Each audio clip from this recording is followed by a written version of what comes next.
Добро вечер, вие слушате Радио Канал 103. Ова е емисијата Дансе Макабре со своето 531 издание. Денес имам чест и задоволство да ми гостуваат членови на еден свеж и полетен млад бенд, кој што се надевам дека се подготвени да трасираат долги патеки на домашната музичка сцена со оглед на тоа што патувањето е составен дел од нивните видеоспотови и ја збогатува пред се домашната музичка сцена со еден бенд со уникатен женски вокал, рифови кои потекнуваат и од блузерска и од рок провиненција и уиграна ритм секција, која е столбот на звукот на бендот кој што има претензии да биде домашен пандан на Парамор. Привилегиран сум што денес ми гостува ритм секцијата на бендот Red 18, односно ми гостуваат Александар Косевски бас гитара и Иван Демишко на тапани. Добре дојавте. Здраво, добро вечер. Здраво. Вие сте тука со еден прекрасен повод, односно тоа е издавањето на албумот Red 18's Grid. А на почетокот на емисијата сакам да ви поставам индивидуални прашања за тоа да дознаат слушателите за кого всушност станува збор на музичко поле. Односно, Александар, кажи ми за кога за прв пат ти се соочи со рок-н-рол, како го откри? Па дефинитивно во 8 одделение мислам дека од кога се запознав се на група на луѓе, да кажам, ако од класачо не се дружев и ме внесам микаат.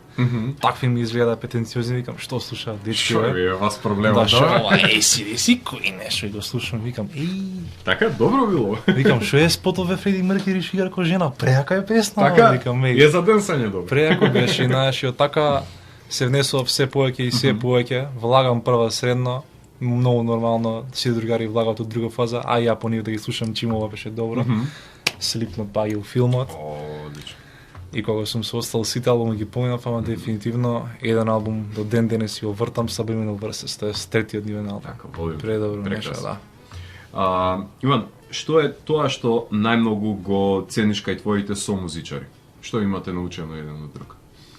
Еден од друг имаме научено како се функционира асално во бенд. Така, што е многу битно за секој бенд. Да, сите сме биле, барем некои, јас и Аце сме биле во бендови предходно, Аце бил можеби во по не толку сериозни, јас сум бил во посериозен бенд, ама пак со други луѓе, други лекции се учат, значи.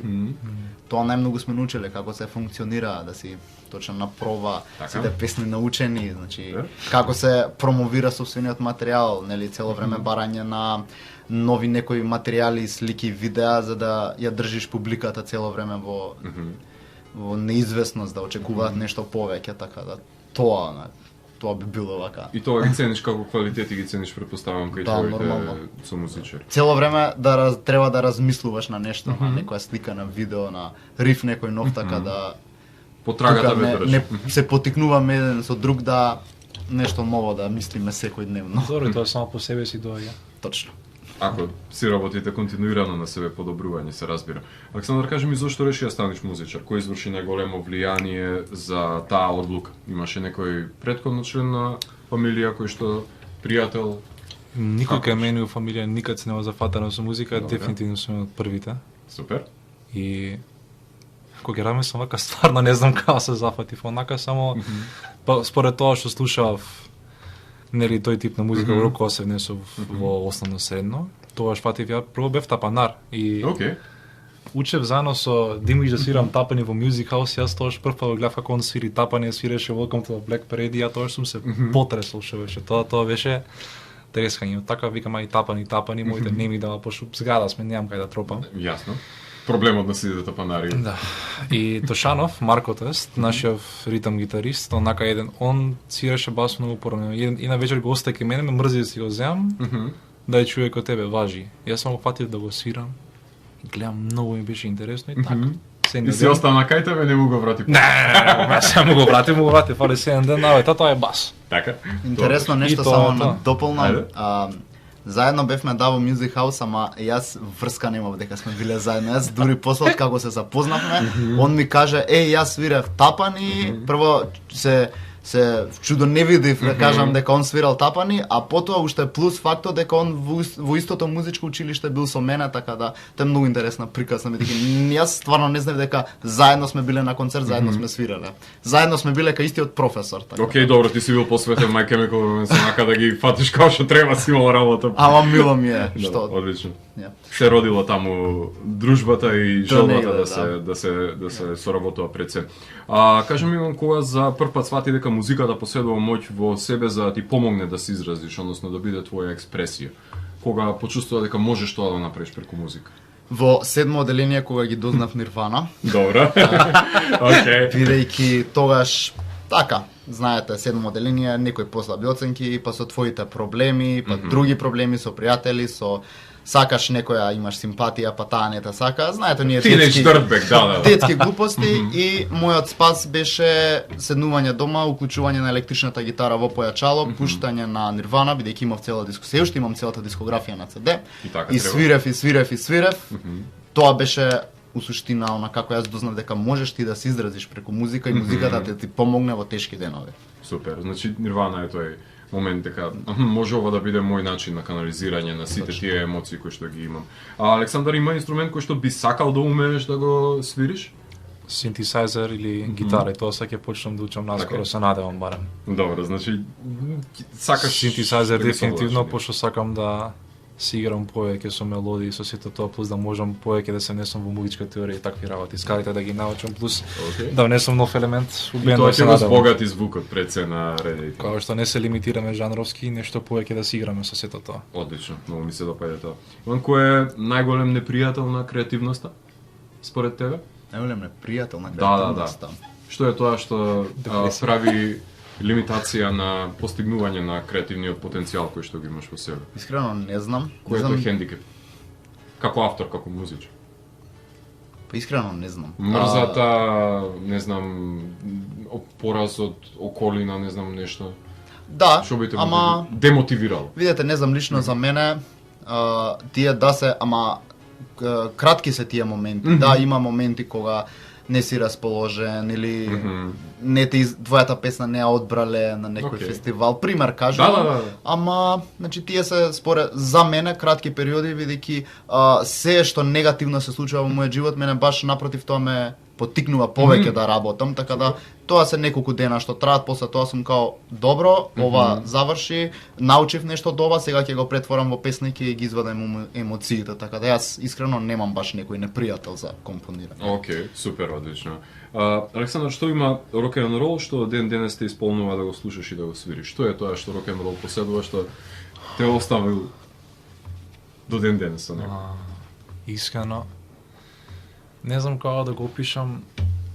Во многу од модерниве песни, што се супер, мислам, поп се познати за причина многу голем број да ги слушаат, но вака кога ќе размислам, кога ќе споредам да кажем еве со да кажеме Дуа Липа песна, да споредам со како да кажем со Freebird да кажем, Лајне Скајнер. Да. Гитарата што е таму, емоциите што се претставуваат преку тоа како само идеш од обична песна, значи до обична мелодија, до тие две сола што траат до тие две сола што траат 15 минути, што можеш да водиш 300 на сат на партизанска со колата да брмчиш, тоа е, мислам дека тоа е адреналин што те мава, да се те пати полиција.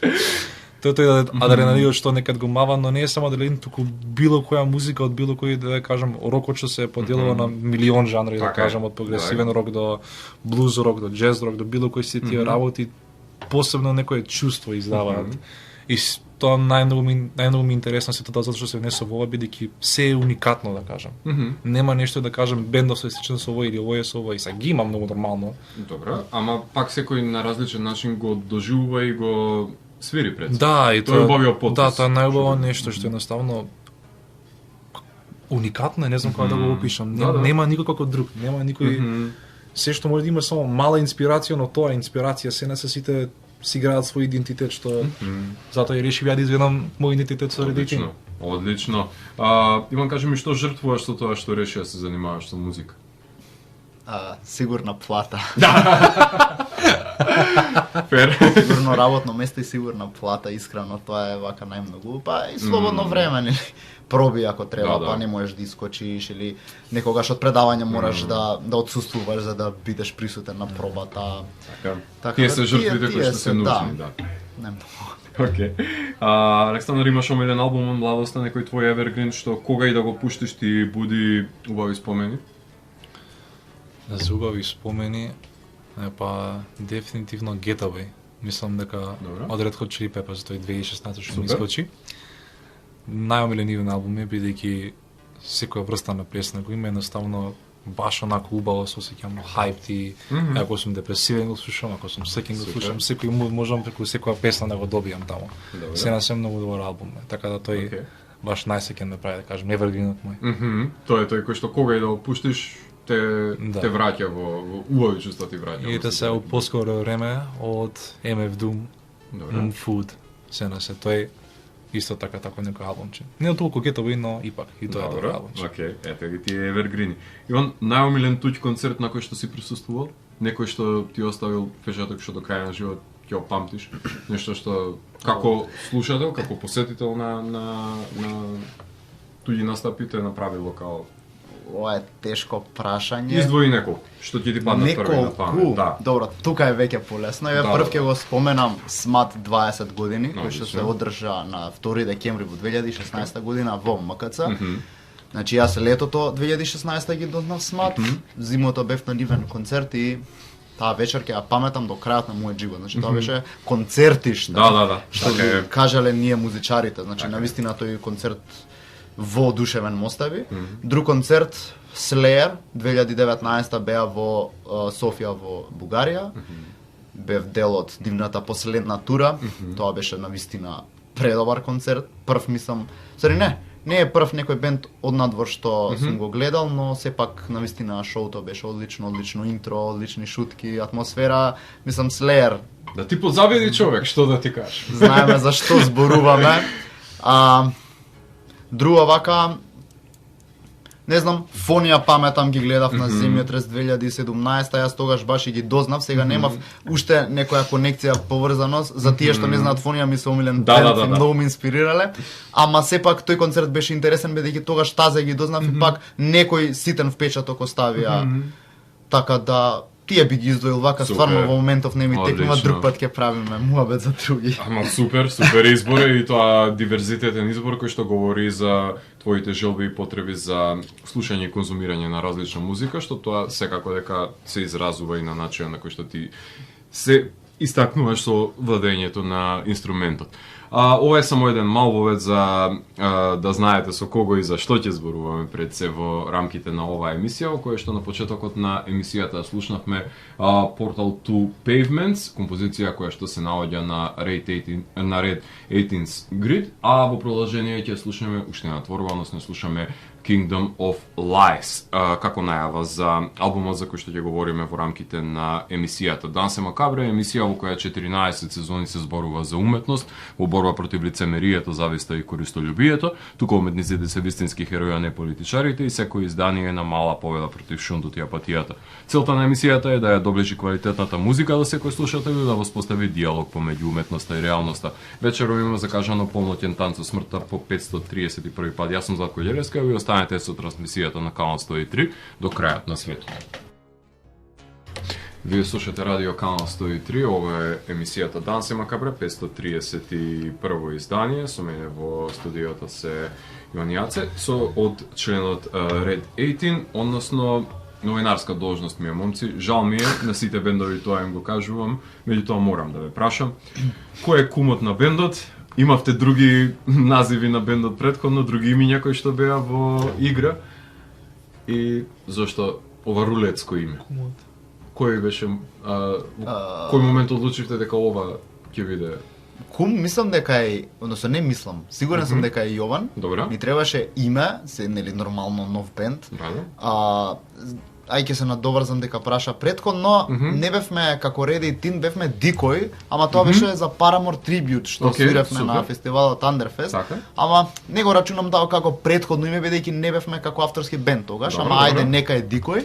После тоа, кога нели решивме да се оформиме како авторски бенд, ајде муабет за името, што како ќе биде, Јован нешто спомна, дечки, ајде немаат баш луѓе во новиве бендови со бројки со нешто, бла бла, и зборевме нешто, нели сите фрлаат во чат, да кажам, имиња, и Јован го исфрли Ready Teen и некако на сите ни остави впечаток, плюс и ни го кажа мислењето, што нема го споделиме со вас. Сите сакаме да си имаат различно мислење за името, а мон кога ни кажа што е у суштина мислењето за Ready Teen, што е значењето, на сите ни се свиѓаше и тоа е приказната за како настане името. Супер, значи мотивот беше дека пред пишто сте мора да имате име за бенд и да биде поразлично од другите бендови. Дефинитивно. И се издвојува тоа, дефинитивно.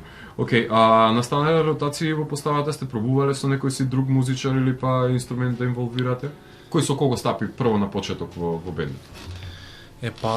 Вак, јас ќе кажам дека јас пред да започнем бендов немав никаква, да кажам, предзнање да се деси ова. Јас само ја и Тошанов, тоест ја и Марко Тошанов, ритам гитаристот, само нешто си правим мод, вика и замисли, ние сме авторски бенд. Нешто свириме и ние тоаш баш ни доаѓа Иван, тоест Димиш ни пишува. Да молам се Димиш. Димиш, ајде пардон, ја култура. Секако. Добра. И Димиш само на мене ми пишува нешто, нека, знаеш, нека вака гитарист нешто, Јован и Елена. Ми кажа имаме флигаровски видео на Facebook, гитаристе свири со оние со лайвер, со тоа. Викам добро, го знам, вака поликувам видео на добар гитарист. Викам добра, ќе се склопиме за прво, зашто да не. Ја го викам Марче, се собираме сите, здраво, дечки, ние сме тие, се упознаваме, оно тоа се си беше тип-топ и само иде првото вака да урифме Paramore да свириме. И се шокира, предобро беше, вака и свиривме, супер се имаше малце флаки на почетокот, но кога се спојивме, секоја дојде Underfest кога трибют, кога Дикој кога свиревме, тоа беше незаборавно искуство. Супер. Особено кога на предпоследна песна, така на предпоследна песна кога свиреме, беше таква балада, да кажам. Ни пуштила блиц со телефони, вака, стои, кусо души, вака и тоа. Пошто јас само имам свирено во средношколски бендови, што искрено не се карев свирки на три на култура, такви работи со озвучење минус. Супер. Идам таму на сиката, басот добар, табаните супер, гитарата, вокалите се супер, и само таа песна тоа. И блиц ни пуштаат вака лево десно. Леле, стигнав. Ама не, јас се укочив, шок ти беше. Ама стварно и гледам вака 150 луѓе блиц, цела бела соба, од црно бело стана. Така. Да. Супер. Значи со кратки зборови истите сме од како за прашањето да го говориме, значи како што почнавме со Дикој, толку сме немавме ни време да менуваме членови, значи заврши Дикој, дечки дали ќе правиме нешто, ајде ќе правиме и тие сме го направивме албум. А дополнително друг инструмент сте имале желба да инволвирате во равенката?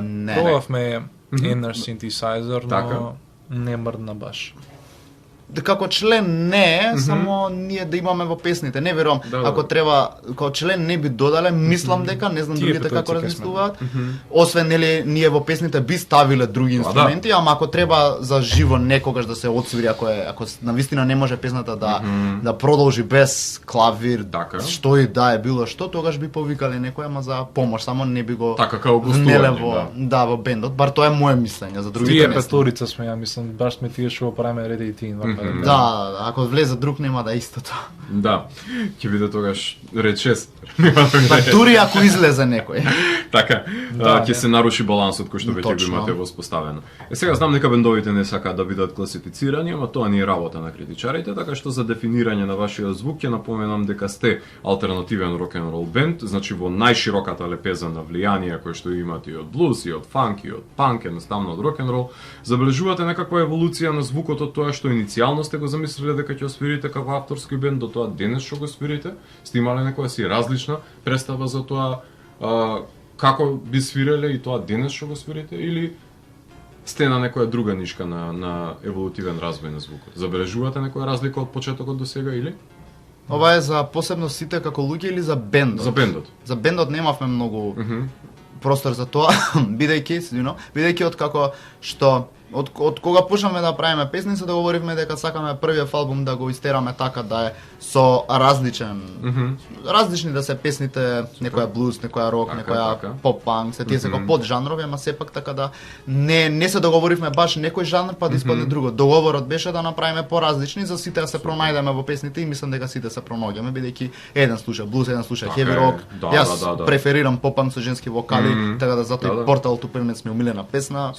Има и метал песна Madness, значи тука ја не сум бивши металец, ама свирам во метал бенд, во треш метал и таа песна ме исполнува и ми ги враќа тие тинејџерски денови, да кажам, така да буквално сите може да се пронајдеме во било која песна. Секого има по нешто, стварно албумот е богат на тоа. Мислам, ета Dream секвенцијата Madman's Dream. Да, од балада во метал, така да како што се договоривме, така направивме. Различно ќе правиме различно и тоа е албумот, ќе видиме за понатаму. Супер. Има слушатели кои што не сакаат омилените бендови да им се менуваат и други кои што сакаат, например, постојан прогрес и експериментирање. Сега, Red 18 каде се наоѓа на ова? Дефинитивно експериментирање, ја мислам повеќе. Добро. Ја вака лично, како што замисливме со бендов да бидеме, нели да не се лимитираме жанровски, ако тоа вака да кажеме е стварно многу тешка работа, бидејќи тоа е како бирање од 150 пата и не сите патови да се рештркаме. Мислам дека ипак се концентрираме на еден пат, но поентата е ние да кажеме да свириме таа жанра, да кажеме дали е поп-панк, но да смениме некои елементи, да додадеме нешто што вообичаено нема и со тоа да експериментираме за да може да направиме нешто што го немаат направено други бендови. И тие што се најпознати да кажеме, например, нешто да направиме уникатно, да, дефинитивно, да, фала на дополнувањето. А што па донесе Red 18 на домашната сцена? Каде го гледате нејзиното место? Зборуваме на домашната музичка сцена.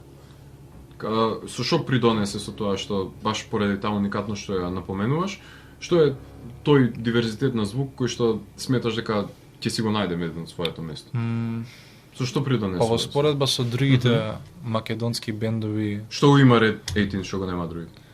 Мислам дека тоа да кажеме тоа не фокусирање на жанра, да кажеме кај што можеме да имаме ние повеќе патишта како што напоменав, но овака како што имам преслушано, како што ги имам многу вака бендови македонски, бидејќи сакам да можам да се внесам во таа македонска музичка сцена, за да знам како ние можеме да придонесеме. Мислам дека освен тоа што жанровски звучиме другше и нашата музика е на друго поставување, да кажам. Особено вака студиски како што Димиш имплементираше некои елементи, тапаните на Димиш, јас сум сигурен дека никој не може да ги свири. Ако малце арогантно звучам, сигурно дека нема ниту еден друг тапанер како Иван Димишков. Како него да ги освири, дефинитивно. А како се создава една ваша песна? Секој доаѓа со некоја базична идеја, имате некаква делница во глава или па се раѓа на джем сесија, ја доработувате или па готова е музиката од еден член. Како се готви една Red 18? За првиот албум, мислам, нема друг за овој албум сега за. Барем ние не знаеме дека има друг. Во вашите фолдери не знаеме што се да. За овој кога го работевме, претежно песните беа одделена и од Јован, нешто порано што пишувале. Добро. Значи поголем дел бидејќи нели се договоривме, сакавме и побрзо да извадиме и решивме да не губиме многу време секој посебно да напробит да ги покажува своите идеи, туку Јован имаше најмногу спремено песни, имаше Елена нешто, текстови, значи се од порано што пишувале и секако ние другите дополнително додававме елементи, само не беа на целосно класично од почеток до крај цела песната е на проба, значи веќе беа донегде смислени, некои беа целосно, па ние само на пример ако има некоја бас линија, Аце ќе си ја направи по негово, нели? Тоа беше како се работеше овој албум претежно, па сега за другите песни планираме да ги правиме класично бидејќи мислам многу подобро може да направиме, нели, од почеток до крај секој риф, секоја стопка, секој рефрен што и да е да биде на проба направен. Супер. Со тоа што значи имате некаква структура која што ви беше напомената на почеток и вие само дополнително надоградувавте и ја адаптиравте за тоа како бендот би звучи. Да, после така со кратки зборови, така, да. Супер. Критики си дававме едноставно. Како што може да еволвираме. Кои се најчестите креативни несогласувања и каде правите компромис во музицирање? Зашто најчесто Red 18 има судир на мислење во компонирање? Мислам дека немаме ние вака и ја ќе го кажам тоа. Добро. Немаме да кажам, навистина немаме никакво судири кога доаѓа. Не дека се водиме според еден член, туку многу лесно се усогласивме едноставно. Супер. Вака кога особено до правењето на песните, пошто за Hot Rod и Dog онака само Јован ми вика ај таа басиња, не ми се си, ај напри тоа. Ја нервоза само правиме на линија и тоа е тоа. Така, нема бегање. Да, ја таму се движиме нешто нешто ко Стиви Вондер да изиграм и предобро испада. И функционира. Да, ма и така и за другите песни, немаше нешто како кочење да кажеме миниатурно на пример. Јас да не изиграм многу со басот, така да додавам многу ноти, пошто нема да се слуша се на се, но Да. Се на се две гитари се, нели? Да, веќе две гитари. И студиски ќе има и уште други гитари, така да. Секој ќе бидеш надгласен, тоа е позицијата во која што сакал не. Меѓутоа, повеќе ми беше прашањето на тоа дека сте луѓе со различен темперамент и различно музичко искуство и логично е дека ќе имате за одредени прашања спротивставено мислење заради тоа што секој доаѓа од друг агол.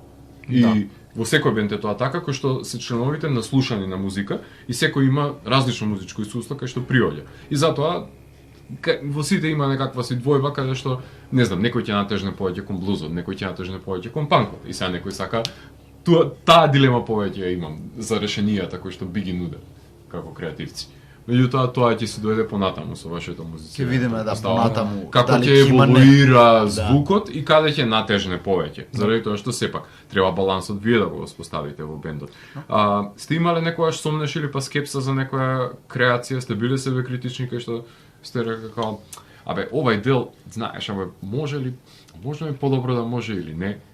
Мене лично не ми текнува. Сигурно сме имали некоја проба, ама вака искрено не ми текнува некој момент. Но на некој сегмент да се од например, не знам дали ова го исполнува прашањето, мојот одговор, ама имаше памтам на Hot Rod и Dog бидејќи е фанк песна, јас бидејќи преферирам моите тапани да се малку не покомплицирани, ама повеќе да има делови мене лично да ми се интересни за свирење. Ставив многу прелаз, значи повеќе на томовите свирев. Така. А за тие што не знаат и на Јован не му се свиѓаше тоа, ми вика Димиш, дај вика ова е фан, нема поента сега уживо кога ќе свириме, свири се ги така слободно, ама за студиски нема поента, така да тоа беше малку она како и чекај малце што правиш. И навистина после кога ги тргнав тие прелази, кога ставив минимални прелази колку само да ја засладат песната, да кажам. Да, навистина добро испадна. Мислам дека навистина ќе сгрешев ако ги оставив тие прелази и ќе се изгубеше цела поента на фанк песна, така да тоа би го издвоил. Супер. Тоа доаѓа и до искуство што имаш само свирено со метал бенд, да кажем, мислим најакне се тоа прелази, па и тоа, ама и бендовите што ги слушам имаат навистина креативни тапани, сакам јас лично моите тапани се креативни, не ќам некој да биде овој само кет свири, кет се обичен ритам. Да, ама ти ги сакаш покомплицираните, така што ако Джордисон го слушаш не можеш да не дадеш со 1000 символи околу тебе да се разудираш, така што од тебе доаѓа. И сакаш да биде најдоброто од тебе изведено, ама има место и простор за се, така? Барем во овој бенд го има тоа. Што па најмногу ви се допаѓа и ве радува процесот на создавање на музика? Што ви исполнува најмногу во создавањето? Прваце па јас.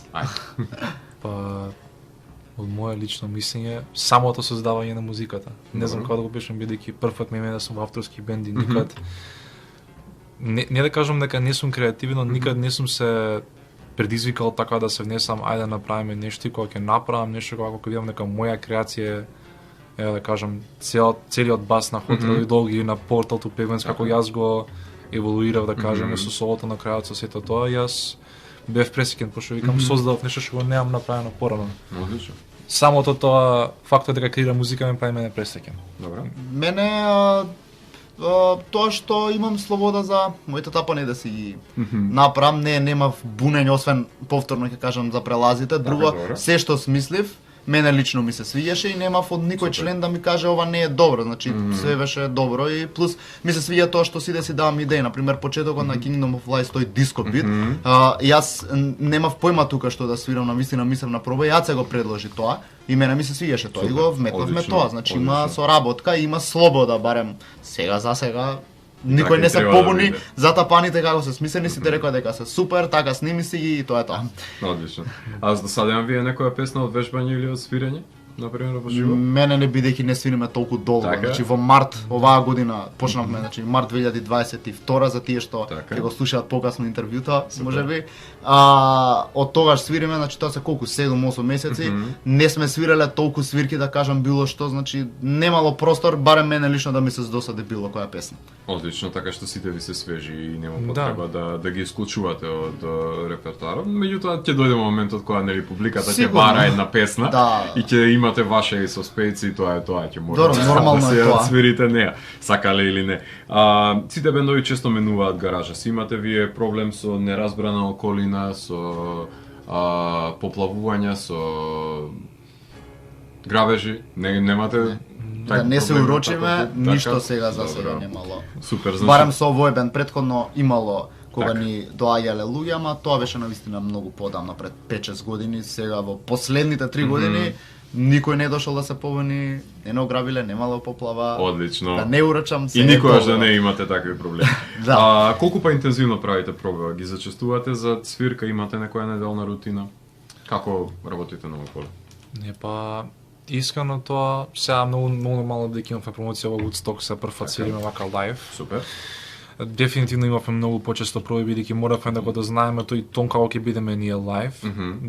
Моравме да даеме некоја основа да кажеме, но летово од кога ги направивме ние песниве, не дека нема само бевме зафатени да кажам со сите наши обврски на некој начин, пејачката се пошуваше на факултет, па сакаше странство, па Јован тоа, па јас тоа, Дими што и раштркани бевме, но од сега вака почнавме повеќе проби да си имаме од време на време. Плюс и летото албумот го спремавме и немавме многу време. Значи ние го почнавме од март интензивно проби, нели за да ги направиме песните. Кога ги завршивме, кога беше јуни да кажам, почнавме да па и пред јуни, не знам, мај вие почнавте да снимате, значи цел фокус беше снимањето да се направи, па нели после одмори не се собираме, па после откако ги завршиме песните почнавме пак проба по проба и сега почнуваме поинтензивно бидејќи почнуваат свирки да доаѓаат и тоа е пака процесот. А ги снимавте по редослед тапани, бас, гитари, вокал или? Не, тоа е интересно за нас.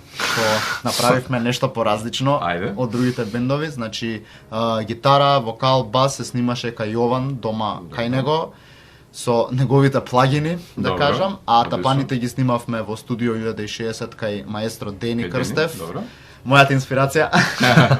Сори Дени те напињам, ако слушаш.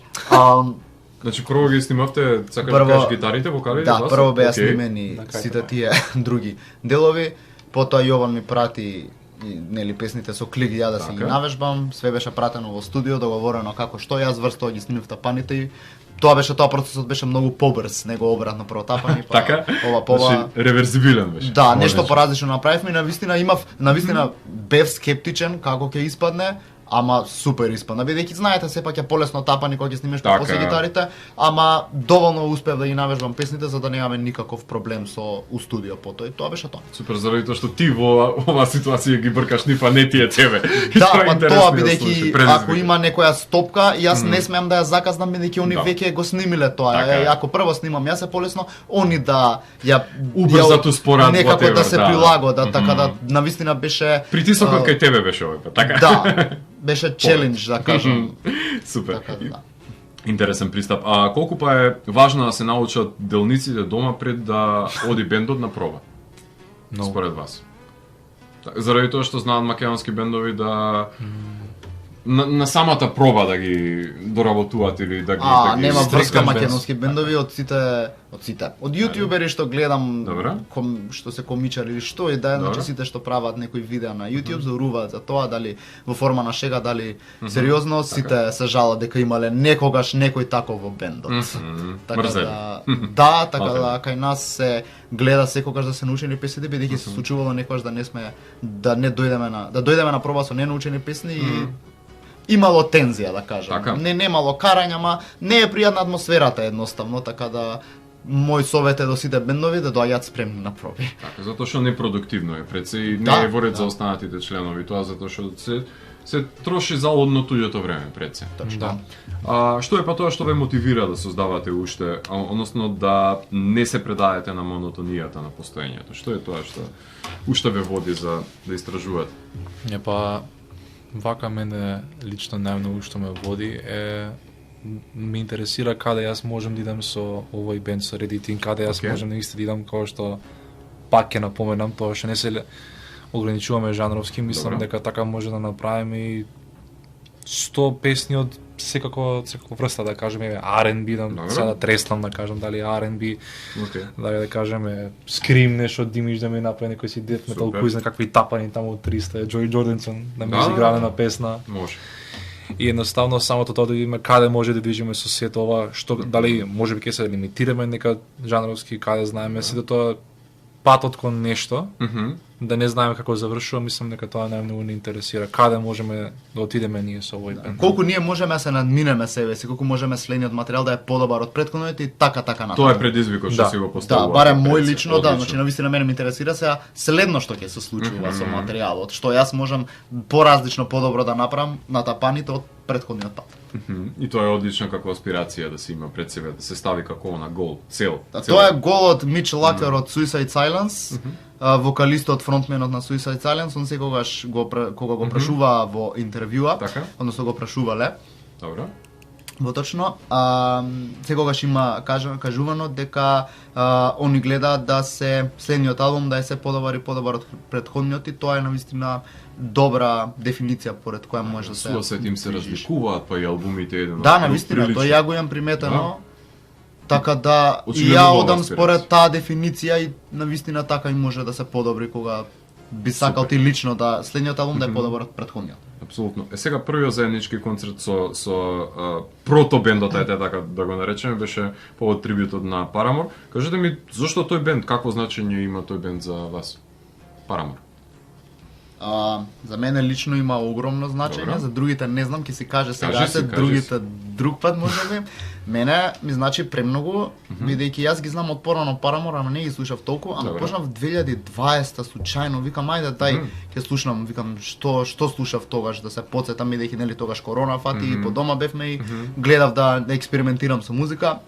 Јас го прв албум што го слушнав во целост беше Brand New Eyes, тој има трет албум пред. Јас бев воодушевен. Значи мене ми се смени светот буквално од кога го слушнав тој албум, потоа морав и другите да ги слушнам и тоа беше сосема нешто поразлично за мене и затоа многу ми значат бидејќи едноставно е нешто поразлично што го имам чуено. Добар бенд, значи пораката, музиката, како они успеале со сите проблеми, со глупости, со членови, одење, враќање, значи сите тие глупости што се случувале, едноставно голема инспирација ми е тој бенд и навистина бев среќен кога Јован ми каже еј девојка ми добро ги пее Paramore, дали сакаш да направиме трибјут бенд.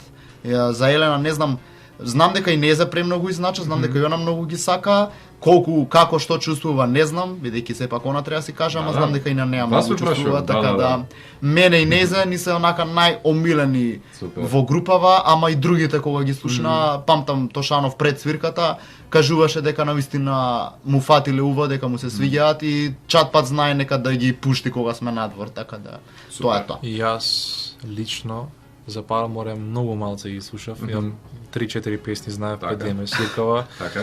Исто како Тошанов, кога почна да се спремаме за ова, тогаш фати да навлегувам во целниот дискографија и исто како Димиш, Ептен навлегував и сам бев како добри биле. Не биле. И уште се, со што издаваат албум. И тоа добар именовитма. Така.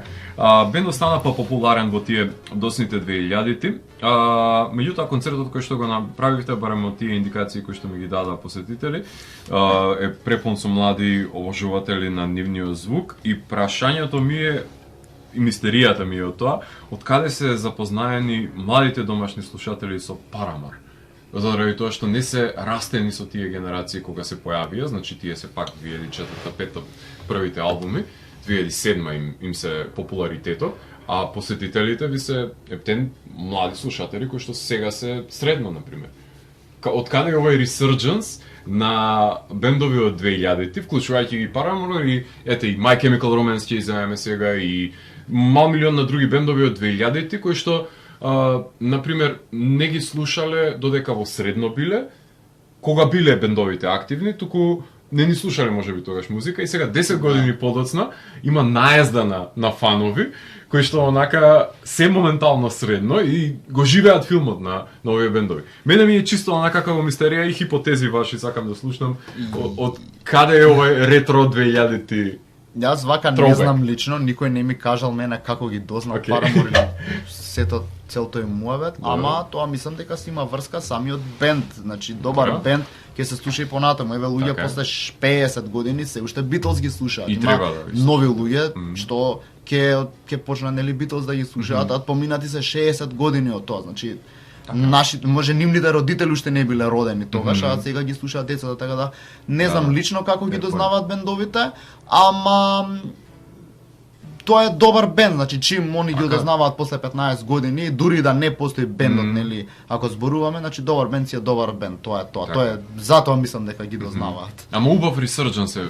Баш ми е интересен како феномен заради тоа што стотици има фанови на музика од 2000-тите, како еден тhrowback ова, барем јас така го доживувам, и тоа е многу позитивен алком, односно позитивен исчекоре заради тоа што е нова сила полетна која што сака да доаѓа, е заинтересирана за овој тип на музика и утре исто така ќе сакат инструмент да земат во рака и да бидат како овие бендови или како кои се идолизирани од нивна страна. Така што еден интересен феномен е заради тоа што еве се сеќаваш ти од ќе те вратам 5 години наназад, ќе те вратам и за конспирација, ќе те вратам и од тој период кога вие почнувавте. Знаеш дека еден тип на луѓе доаѓаат и веќе меѓу себе се знаат на свирките. Така што буквално на матичен број се знаеш од тие посетителите кои што доаѓаат на концерт. Ти доаѓа чудно дури некогаш тој што секогаш доаѓа нема да го видиш, викаш каде е зашто дали е добро, да не е болен, нешто му се случило. Дали не му се свиѓа бендот, така, да не утнавме распоред. Така, сега ова е еден нова публика доаѓа. И затоа ми беше повеќе мистеријата ми е од каде доаѓа интересот за ова. Прашаме лично случајност. Како? Мислам јас само чиста случајност. Ми се допаѓаат тие чисти случајности, чиста случајност. Да. Супер. Има концерт имавте пред се концертна изгледба на албумот во Вудсток. Задоволни сте од приемот на публиката вака кога се соочивте со овој материјал пред нив? Ваш фидбек? Што го добивте? Лично јас сум задоволен. Добро. Публиката таму што ни дојде имаше од секоја возраст, тоа може да е лично пошто фамилија на членот на гитаристот ќе дојде или моите што ќе дојдат така па. Добро. Но од тие што не ги викнавме, имаше млади, имаше некои си постари ликови, вака се на се мислам дека има убав фидбек од публиката. На сите песни беа активни, на некои сега песни не кажеме, некои например не беа активни, но пак се движеа, имаше гужва, немаше кај да се стои баш и беше пуно онака да се потиш пошто нема воздух за дишење, така да лично да. Така да ја лично задоволен сум од фидбекот на публиката. Имаше голема посетеност, значи долу во Вудсток беше полно, да кажам, значи не се ни дишеше. А очекував повеќе да има атмосфера, ама сепак сме нов бенд, мислам дека луѓето сака за прв пат да не чујат, нели, потоа после неколку 10 свирки, 5 треба им легне материјал, тогаш може нели ќе почнат да движат кога ќе знаат, вака мислам дека сака. Ја искрено ако би одел на некој прв бенд, би сакал помалку да се журкам, да кажам, повеќе да слушам, бидејќи е нов бенд, сакам убаво да слушам како свират, што прават на сцена, нели нешто ја да попримам од тоа, да кажам, така да мислам дека ништа. Сега само кажам дека мислам дека од наредни свирки како ќе добиваме нови луѓе, дека ќе има многу поголема атмосфера. Не ги критикувам сите што дојда, голема благодарност за сите. Одлично. Во споредба со мејата свирка кога трибјут лани, дефинитивно беше поактивна публиката, ради материјал, пошто ќе знае кои се Парамор, се треска, со журка, Блиц пуштија, и ние имавме таква песна и некои луѓе пуштија Блиц, но не беше многу. Да, така да запознаени се со тој материјал, да. Сепак прва свирка. Да, сега со ова ќе мрнавме, тоа е најбитно, што мрнавме. Веќе знаат како се поставувате, веќе знаат што свират, понатаму само се повеќе и повеќе ќе го знаат материјалот кој што го нудите. Има ли доволно кафулиња за да настапуваат авторски бендови за да може да свират во Скопје или па газдите имаат разбирање само за кавер бендови на пример? Според вас, има ли простор за авторските бендови да се изразат? Мислам дека не, од сите што зборуваат и дури ние и се зборувало и ќе се зборува, мислам дека нема. Има одредени места, со кавери не знам како функционираат газдите, мислам дека да е многу полесно бидејќи повеќе атмосфера се прави, нели луѓе ќе дојдат, ќе знаат таа песна што е, да. со твојата може да е подосадно, да нема атмосфера. Ама има, не е дека нема, само што едноставно не е доволно. Тие се местата и кога треба да дојде време за свирка, тие се неколку на прсти, да кажам, што се бројат, и мораш да одбереш од тие места и тоа е тоа. Мислам дека тоа е проблем за луѓето, бидејќи мислам дека на нив ќе им се смачува одредено пак истиот бенд во кафуле, пак истиот бенд во кафуле, вика да смениме малце. Така. Ајде да кажеме, да, еве еден бенд да кажеме свири МКЦ, па Биртија, па еве уште едно место тупнав да кажеме, браво, и само тие три места, пардон, мислам дека на публиката нема да им биде интересно, нема на бендот. Монотонија, полудуваш. Така да нужно е да има повеќе според вас, заради тоа што има многу бендови кои што дефинитивно треба да свират. Па и доаѓаат и бендови некад нели од надвор ќе дојдат, не може, не може. Може секогаш во МКЦ да свират и во некој помал клуб, ама поинтересно би било ако има други, нели на некој на пример ќе дојде некој метал бенд и одговараат во МКЦ, ќе дојде некој инди бенд, не дека не одговараат, ама можеби ако би имало некое друго место со поразлична атмосфера, многу побаво би се вклопил тој инди бенд таму него ли во МКЦ. Значи од таа перспектива многу е побаво да има, а едноставно и да не е тоа, побаво да има повеќе места, ама се надеваме дека некогаш ќе се смени нешто. Дава повеќе простор. А особено ние како што планираме, ние сакаме да бидеме бенд кој што ќе свириме на поразлични места, да најдете у кафле, да најдете на огромна бина и било како местница, така да освен на нас. А исто така е проблем што не можеме во иста вечер да имаме повеќе свирки, нели? Например, сакаат два бенда да направат свирка, ние ќе закажеме некаде, другиот бенд секаде е зафатено и тие не може таа вечер да прават свирка. Ако има повеќе места, може ќе имаат простор за истата вечер да си имаат свирка. Апсолутно. Плюс друг вид на публика да се движи тие места, тоа е голем фактор. Многу важно е да се слушне поразлична публика да ве слуша. И ако убаво тоа што зборевме пред убаво да се гледаме исти, мора да има малце мењање, бидејќи мора сите луѓе да чујат музиката. Така е. Димиш беше поддршката на настапот. Прашањето ми е колку па имате сродни артисти со кои што можете да настапувате, или пак кога ќе имате избор за бендови, за заеднички настап, би сакале диаметрално спротивни на музички план да бидат од вас. Како размислувате на ова? Јас лично секогаш преферирам поразлични артисти, бидејќи мене кога сум модел на свирки не ми било интересно кога има 3 метал бендови примери. Тоа истото се врти, тие се ритмовите, има дерење, мислам скримање, се дерење го кажам како не почити, ја го почитам. Се за тоа, ама пак истото е, многу би ми било поинтересно ако почне некој рап бенд, потоа продолжува некој рок, нели малце да загрее атмосфера, на крај да заврши свирката со некој метал, сите да се искршат и да се одат срекни и весели дома. Така да според мене е многу поинтересно да има различна музика кога се прават свирки. Добро. Колку па се Red 18 подготвени за една мини турнеја во рамките на внатрешноста на нашата им држава? Колку би се важни вакви потфати? Колку сметате дека барем во оваа фаза би се качиле во комби и би поминале низ внатрешноста на државата? Мислам дека сме лимитирани од фактот што се уште немаме доволно наш материјал кој што ние можеме да се представиме кога ние сме редити на ако свириме едниот исти албум на тие места.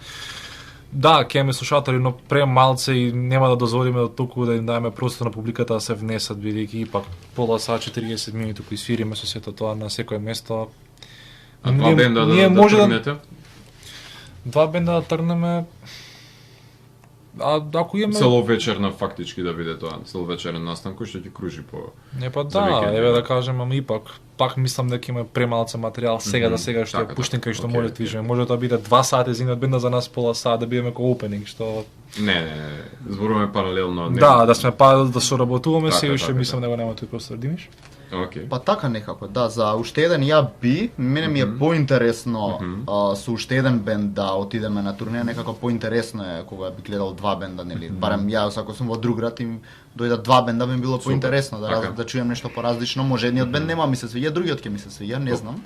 Може и двата плюс, нели, ако ми се свиѓаат, ама не сме нашле сега за сега некој бенд да се договориме, онака бидеме и стварно зашто да не направиме турнеја, мини турнеја со овој бенд, така да ќе видиме понатаму за тоа.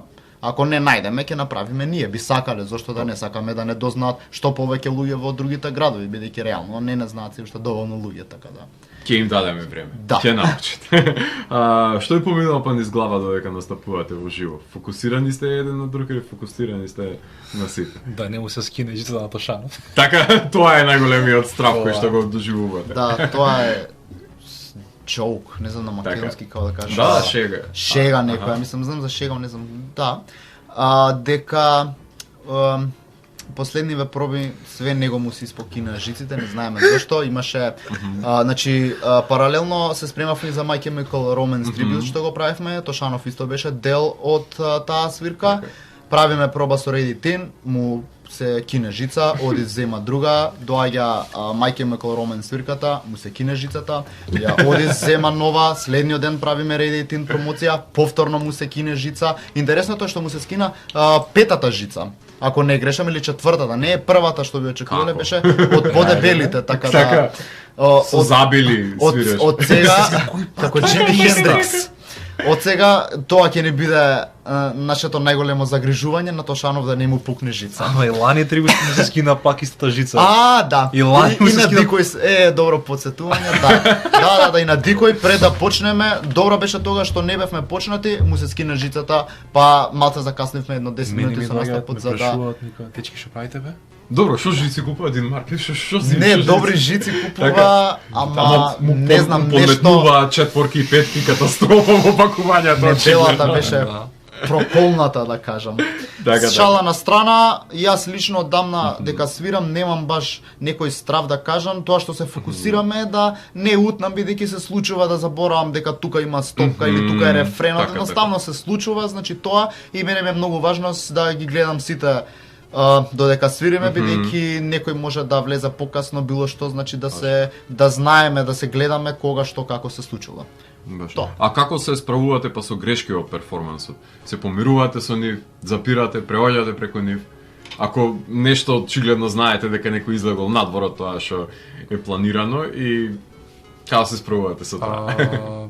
Онма продолжуваме, не запираме, бидејќи ќе се уништи самата атмосфера, само гледаме онма да направиме некој си менеджмент, така се деси и лани на трибитот кај што Ерена малце покасно влезе, а ја малце избезав, но онма е, на нота сгрешив и он ме гледа вака ми се дерет проти се, јас онма, опа, прекинав сваќам на назад, така да лесно се справувам. Тоа е случка за тоа гледање што го кажувам, бидејќи е важно, значи за таа конкретна песна Елена мене ми се сврте, значи се видовме кога почнавме, она дека не влезе и ми едноставно со очите ми нешто направи, не знам како да објаснам, и ја сватив одма дека тоа е знак дека ќе влезе покасно и песната ја продолживме и тоа беше тоа. Океј, добро. Се случува тоа кај сите бендови и треба да бидете фокусирани сите за да се вратите во колосекот ако. Да, значи нема застанување, мора се продолжи. Одлично. Има простор па за импровизација на музиката ваша во живо или на текст? Дефинитивно. Така? Сега импровизиравме во Вусток кога свиревме, имаше Ацес, имаше соло, Јован пред третата песна од албумот Stays имаше негов соло дел кај што се солираше, така да дефинитивно.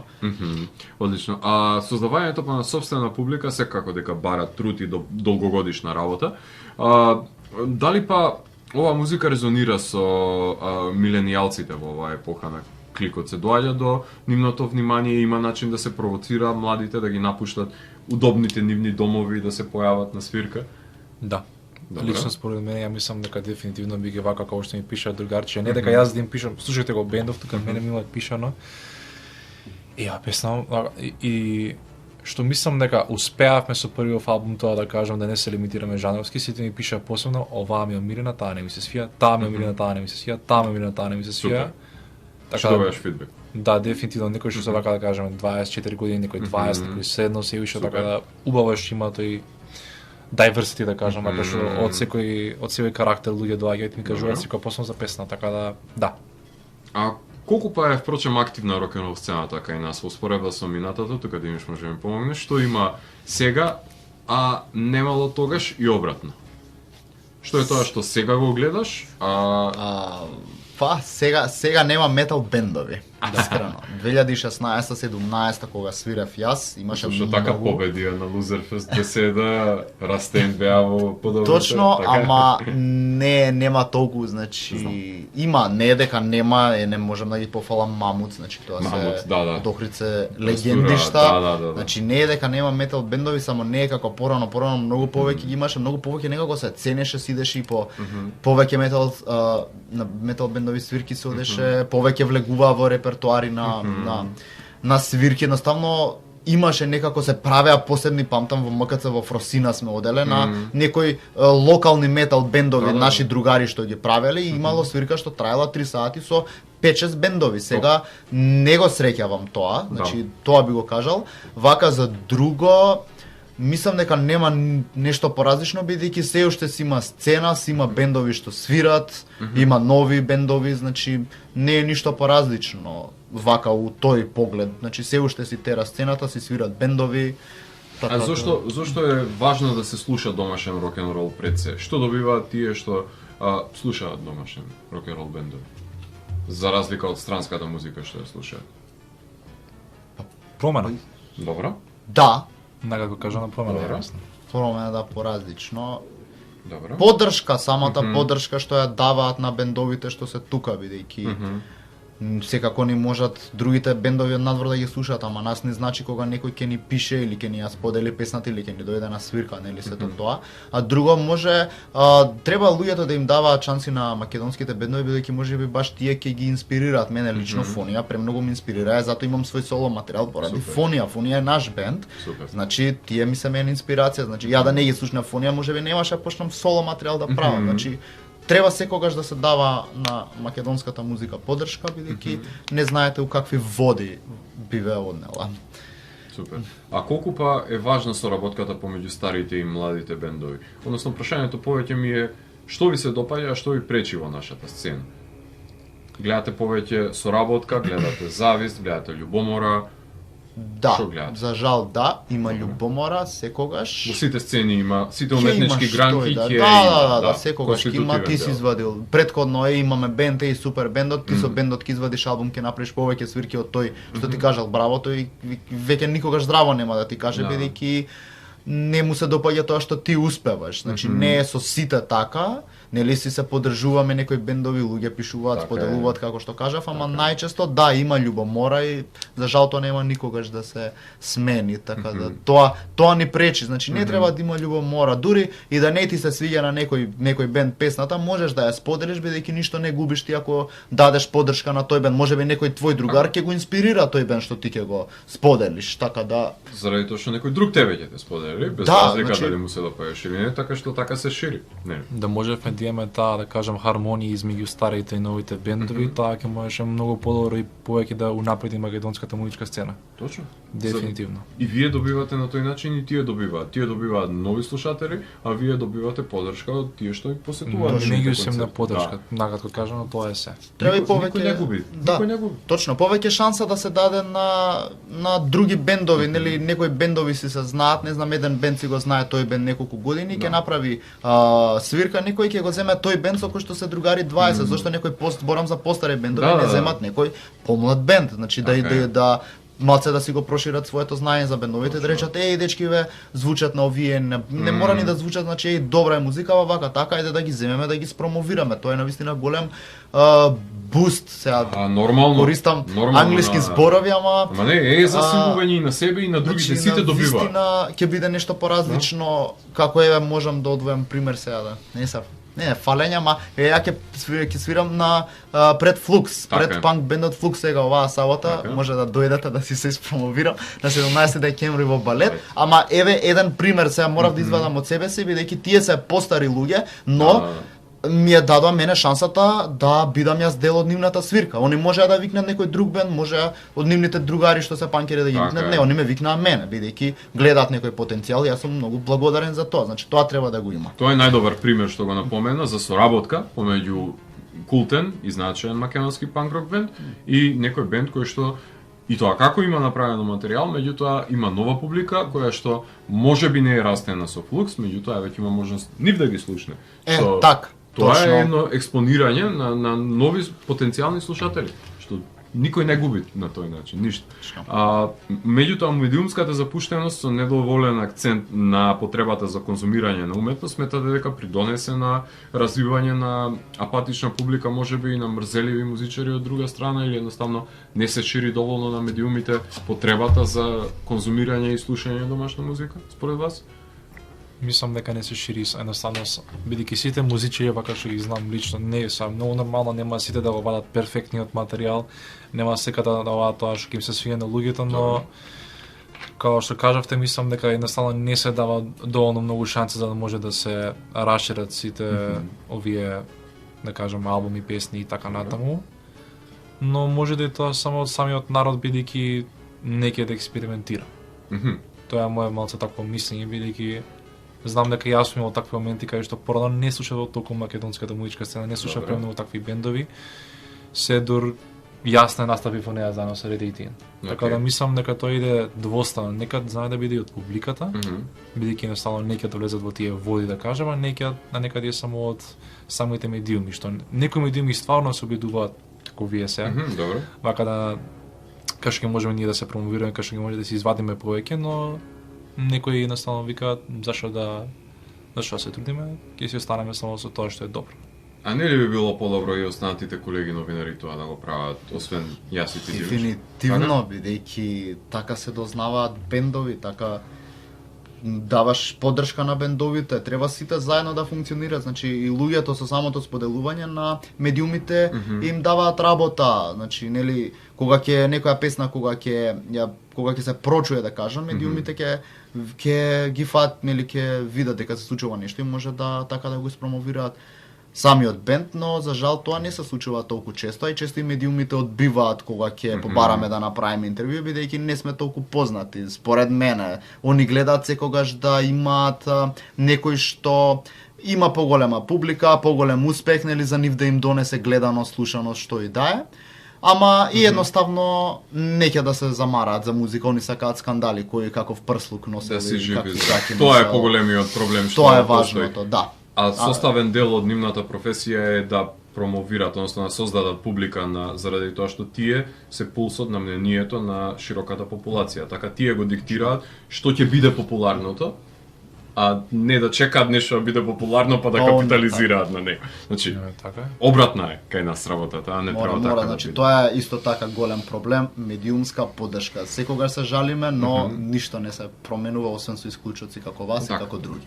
А колку па е музиката релевантна денес во животот на еден човек, или па сме дојдени до некоја си дистопија музичари да ги посетуваат свирките на музичарите, или па музиката се уште има удел во животот на слушателот? Сметате дека се уште е витален дел од функционирањето на обичниот човек? Без музика не се слуша.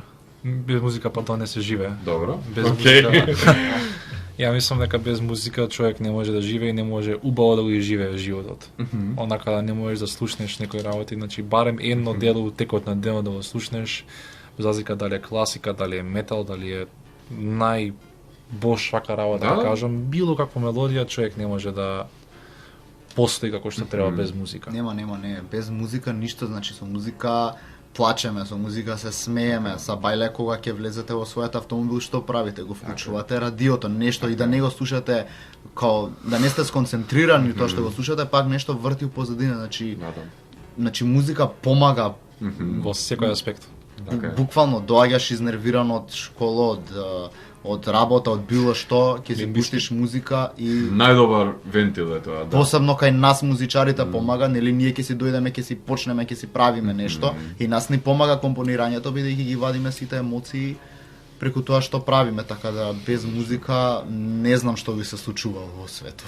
Би бил посиромашен животот, претпоставувам, и понеоплеменет. Не би сакал ни да замислам. Така, тоа е дистопија во која што не би живееле, така. Зошто се откажуваат бендовите во Македонија по снимањето на првиот албум? Има фамилиарни и работни обврски кои што се приоритети, односно имало миг во кој што вие сте сакале да се откажете од музика, да кренете раце? Не. Јас лично сум немал таков миг со бендов. Мислам дека зашто некои бендови се откажуваат е бидејќи навлагаат со големи очекувања. Мислам дека тоа е фактор што навлагаат со очекувања, викаат мора да успее, ако не успее, џабе, тоа е, или пак мора да е публика на свиркава, а ако не да нема да свириме како што треба и едноставно дали бидејќи се откажуваат, можеби и лични проблеми или не знам, ни јас што само зборам да кажам. Се на се мислам дека само бидејќи навлагаат со очекувања или пак како што се надржуват преска со медиумите, може бидејќи нема доволно поддршка, мислат дека само глават во место и не се трудат до толку. А некој може да навистина фамилиарни проблеми, никак нема ние да знаеме, се дор не исклучителна видевина од самите бендови. Јасно. Меѓутоа се случува тоа после снимање на албум, се растура бендот, можеби некој друг член ради лични проблеми најчесто. Да. Така и конфликти во самиот. Да.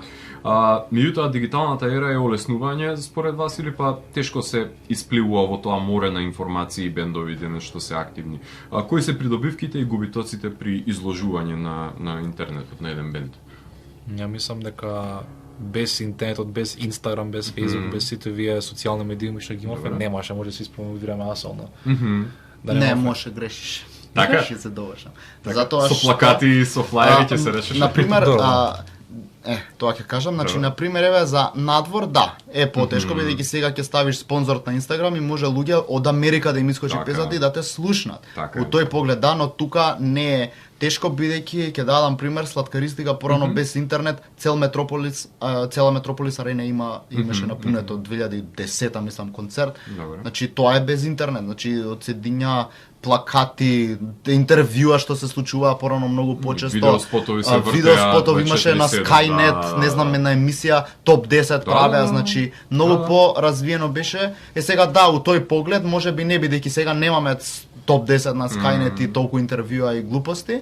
У позитивна смисла глупости. Така. Ама мислам дека ќе имаше и порано да беше ако немав интернет, дека ќе беше успешно, само у гледна точка на надвор негде да не дознат или во толку во повеќето градови во оваа држава, можеби тогаш било проблем, но не верувам, мислам дека ќе можевме тогаш да се исплива на површина. Па тоа и ми е повеќе проблемот кој што го посочувам со оглед на тоа што сите ги имаат сите поволности и вие што ги имате во поглед на промовирањето и како некој да ве открие. Тоа е поголемиот проблем денес што е. Да, окей, знаеме дека сте добри, ама за да ве слушне некој што нема ни слушнато за Red 18, треба да исплива во тоа море на бендови од светската музичка индустрија што е, кој што се стотици илјади, и треба да дојде до вас.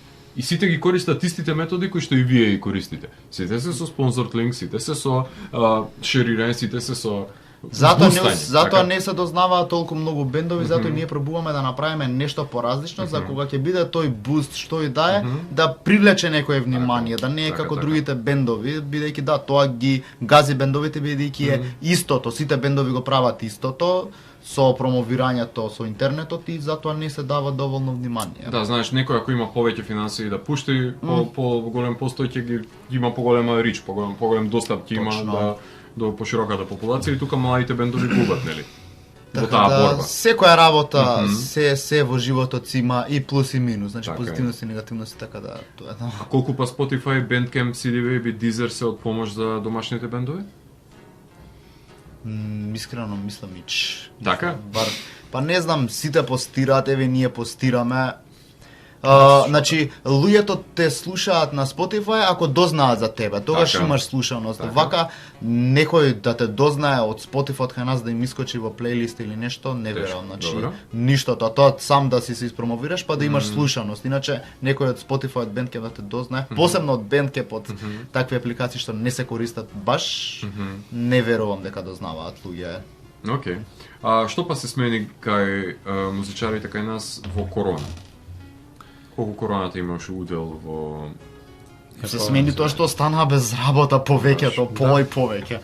Ниту една свирка се нема шанса, но сите фестивали беа откажани. Мислам дека тоа беше многу голем судир на целата музичка сцена. Сите такви да кажем опера и балет, ниту една да кажем дали е джез концерт, дали општо опера, нешто, се само се изгаси, немаше ништо. Да, и самите луѓе беа у тежок период бидејќи луѓето се сакаат да си одат на концерти, навикнати се на тој живот и одеднаш ти неколку месеци поред немаш ништо дома си, така да хаос беше тоа. Што си го знам јас Скопје пред 2020, што е обичен викенд, после школа, да кажем, или втора смена, кај идеш и шу МКЦ директива со друштво, на репетитор таму се трескаш, се уживаш и тој гледаш и тој огромна публика, тоа имаше 100% повеќе луѓе имаше него сега.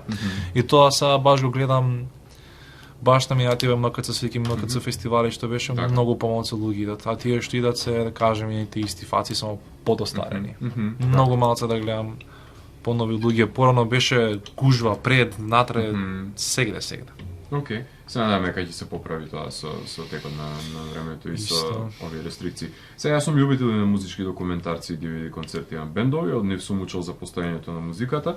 Сте размислувале да го вековечите вашето музицирање на овој начин, односно прашањето ми е архивирате настапи, снимање на албум, behind the scenes, работите? Да, јас сум голем фанатик на тие работи, да кажам, значи може луѓе да си отворат на Инстаграм, имам барем за јас кога ги снимав тапаните и перкусиите на албумот, има видеа. Добре. Јас многу лично сакам такви, бидејќи јас лично гледам такви работи, многу обожавам да гледам луѓето како функционираат во студио, што према користат, како снимаат, дали ќе се искараат за некој дел нешто, така да у тој поглед да. Супер. Би свирале unplugged свирка или па би свирале со оркестар? Дефинитивно. Со оркестар. Па дали као Rated би се доживеале на таков начин со полн состав од 50? Чим Bring Me The Horizon може да направат 2015 во Royal Albert концерти што со цел оркестар со метал музика, со скримање, со се, секој мислам дека може. Добро, и Septic Fresh и Dimmu Borgir имаат, така што барем Black Metal бендовите прават со фул оркестар. Јас мене животна жела ми е и да не е со овој бенд, со друг да е било што да е едноставно да некогаш да се случи таква некоја свирка. Нормално да звучи музиката така, ако не звучи, не звучи, ама навистина би сакал некој огромен концерт од цел оркестар.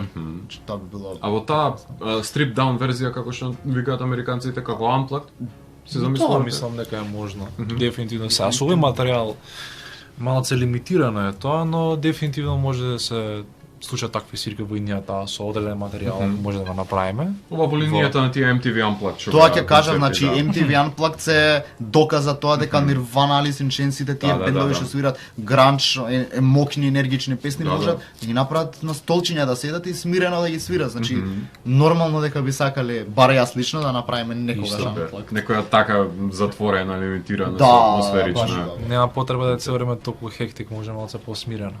Таман кога ќе ќе подостараме малку, кога немаме толку душа веќе за трескање, ќе си направиме некој. Додека се млади Nirvana и Alice in Chains ги правеа. Знам, се шалам, да. Кажи ми, би работеле концептуален албум со една нарација која што се врзани сите песни во него? Имате таков предизвик за Red 18 или мислите дека би било лимитирано за овој бенд?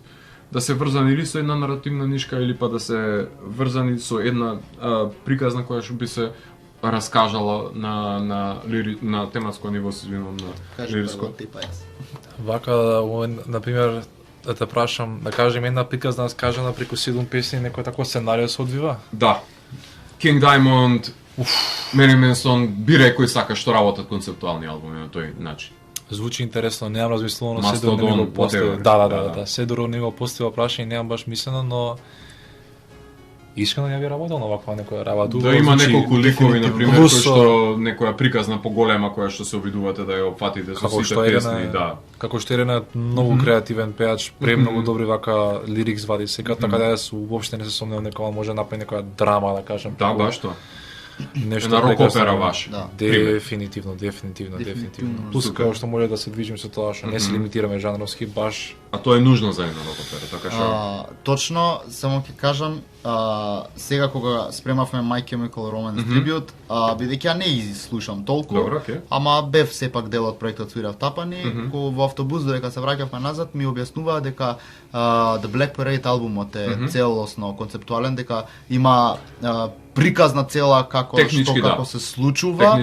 Секоја песна значи се одвива действието хронолошки ова. Ја бев многу, бидејќи ја не знаев за тоа, бев многу без зборови да кажам, бидејќи тогаш уствари сватив бев чекај, тоа е навистина така, почна во глава да ми се вртат песните, логиката и тогаш мислам дека тоа ми беше како пресудно да сакам и јас да некогаш да направам таков албум, бидејќи е стварно интересна таа замисла. Да е прилично интересна и тешка и лимитирачка, ако нешто сакате да ставите плюс таму, а нема место и мора да се концентрирате на тоа. Затоа како чисто онака како идеја ме интересира дали вие би се изложиле на тој ризик и на тој предизвик. Дефинитивно да. Супер. Сработивте и два видеозаписи, Hot Rod Dog и Portal to Pavements. Каде ги снимивте и кој ги работеше? Имаме 3, само едниот е анимиран, да. Анимиран, добро. Плюс Хотел и Добиос ја снимија Јован Еленчо која беа на одмор, само не ми текнал каде беше, мислам дека Грција негде.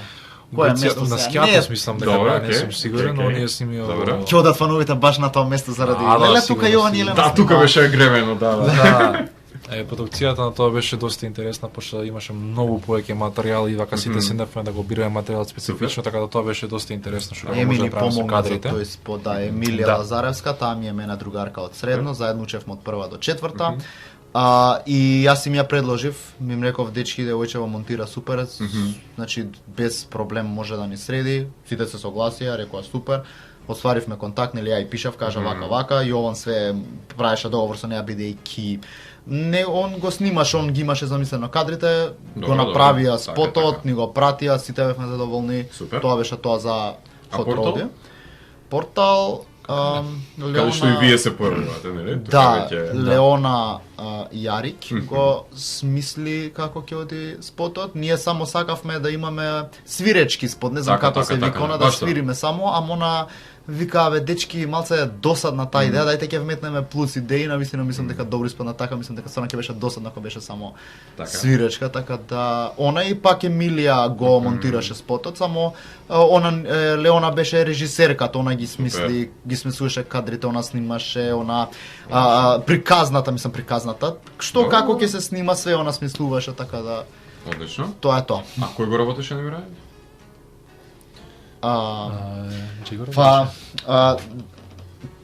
Авторот сака да остане анонимен, ама неговото како се вика? Има уметничко име? Уметничко име е Рецис. Супер. Рата се изе.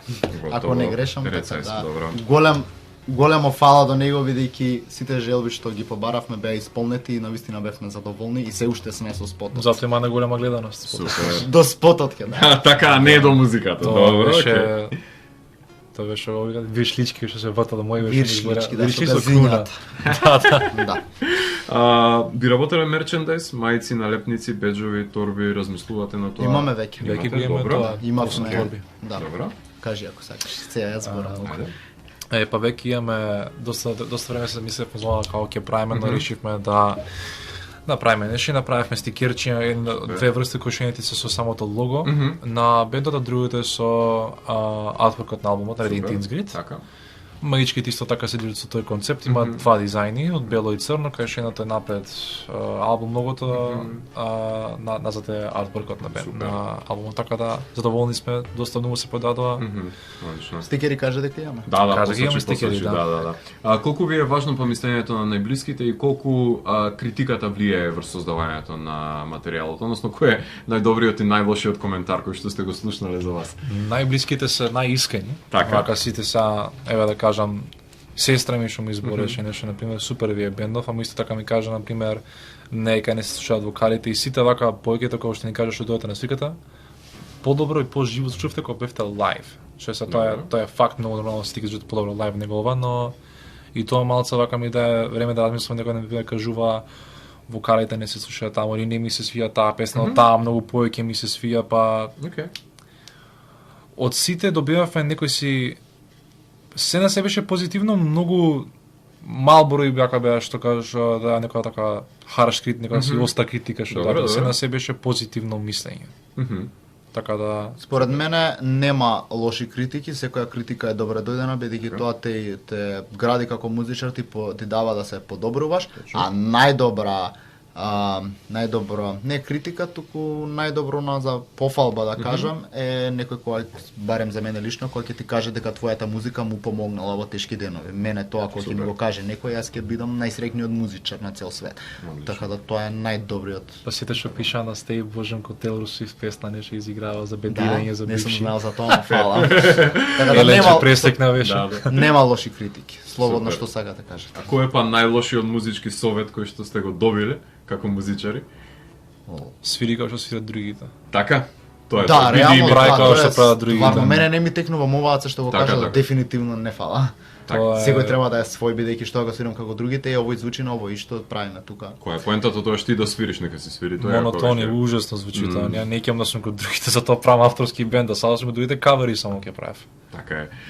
А додека вие си правите авторски бендови, да слушаме нешто и од тој бенд во рамките на оваа емисија. Слушаме You're a Little Devil во продолжение, слушаме веќе споменатата Hot Rowdy Dog и секако најагресивната композиција, ако може така да се нарече, односно тоа е сонот на лудакот, односно мейнстрим. Така што преслушајте ги овие композиции и потоа се враќаме во етер да ви говориме за Red 18's Grid. Живејте. Вие слушате Радио Канал 103, емисијата Дансе Макабре, 531 издание, со кој што во студиото се наоѓаат Иван и Аце од Red 18 и во овој момент сакам да продискутираме за Red 18's Grid, односно за вашиот студиски албум. Кажете ми, момци, кога беше пресуден насловот на албумот? Зошто, например, не се врзавте со некоја од композициите, како што знаат некои бендови, нели, да ги насловат нивните албуми, туку вие баш се врзавте со вашиот Grid? Затоа што тоа е предосадно. Така, говореш. Кога беше пресудно, не знам, памтам само дека бевме кај Јован во стан, на тераса, така. Разговаравме за имиња, само нафрлавме како што нафрлавме за името за бендот. Нели сепак да се добри, ама пак нафрлавме, не знам кога беше точно, не е ни важно, но така се нафрла и некој спомна баравме по интернет, знам. А уште на самото седнување кажавме self-title да е Red 18 само или некоја од песните не бидејќи е многу без везе, барем за мене лично, бидејќи се осеќам кога да не се потрудил артистот. Значи може да смисли нешто поразлично, некој збор или реченица или подолго што и да е, што може да го опише албумот. Така да тоа беше поентата, да најдеме збор, нешто било што ќе го опише албумот. Така да затоа не, бидејќи е глупаво според мене. Добро. Плюс го решивме зборот Grid за да може знаеш да опише некоја храброст така на бендов, некоја си смелост кај што може ние да кажеме дека ова се нашите песни од се по нешто. Чујте го. Одлично. А зошто не се врзавте со некоја конкретно песна да биде носител или решивте Grid е подобро да биде унифицитарен еден збор за сите, да. Океј, добро.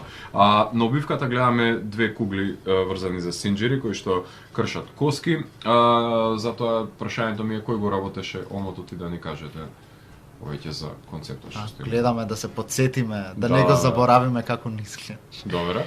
Се шалам. Кој го работеше? Ива не го работеше.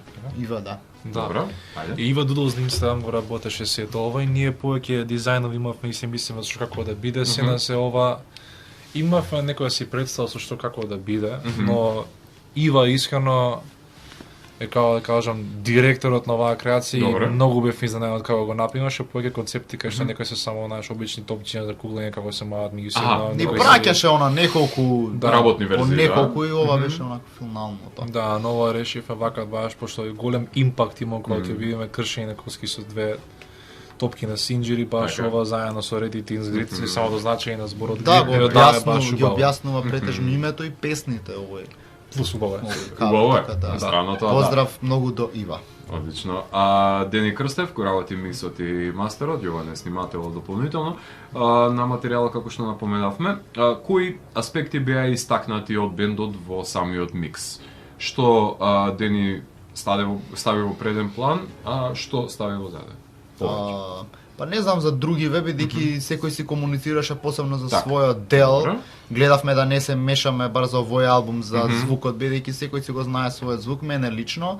Јас му кажав на Дени што сакам, дека еве пример сакам подлабок добош. Така, значи подлабоко да звучи, ама пак да има некој удар да не е толку длабок, кико да е посув, бидејќи јас си го сакам тој металски да кажам кик, значи тој клик што го има, тој панч, тој удар што го има кикот, така да такви некои ситници еве конкретно за мојот нели звук на тапаните, другите сигурно Јован си кажа, Аце си кажа за басот колку како да звучи, колку да е погласно, така да све си кажавме.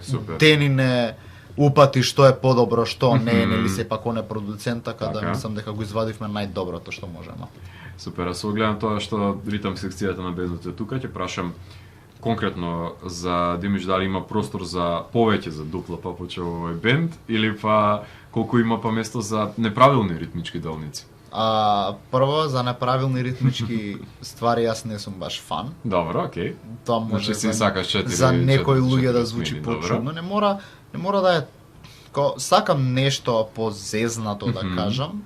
само да не е до некој преголем степен, ама пак не преферирам, да, си сакам 4-4, многу ми е поубаво, такви бендови слушам, некако поубаво ми е така кога слушам. Што беше другото? За дуплата. Да, ја бев и лично изненаден за ова дека, бидејќи кога го почнавме бендов, знаев од прилика што музика ќе правим и си викам дали ќе ја искористам, дали треба да ја тргнам веќе, дали нема да ја користам. И кога ја правевме Mad Men's Dream, на Јован беше идејата, пошто се мислевме нели како на секоја проба што ќе има овде, како ќе има. И Јован даде идеја, ај свири туту, каде бев ко, окей, тоа е тоа. Потоа дојде идејата за треш деот на кај брзиот, каде што пак може да се искористи, така да за таа песна можеше, за други видете. Ја користам секогаш дупла за некои прелази, бидејќи не сум толку веш со една само педала, така да си ја користам ја и другата, само не е до тој степен како што на Mad Men's може да се користи, така да мислам дека ако ние се решиме да има таква песна, ќе има никој не нас пречува нас, дури ни самите себе си да речеме, а не може овде да има дупла, значи. Супер, да. Секако дека има можност. Отворено е во игра и на радост на слушателите. Се надеваме и има и на други. Па не, во живо тоа дополнително голем бустана е, засилува емоцијата пред сите посетители, верувам. Дали некојаш би се дисторзирал басот, како што тоа го прават гранџерите или стонерите? Дефинитивно ја би сакал тоа да се деси, мислам, така се деси во студиската верзија на две песни, на Portal to Pavement. Да, на Portal на Mad Men's крајниот дел, да. Да, и Mad Men's има Mad Men's има драйв, многу нормално. Така да, дефинитивно сега само тоа зависи од мене, кај што јас можам да земам опрема.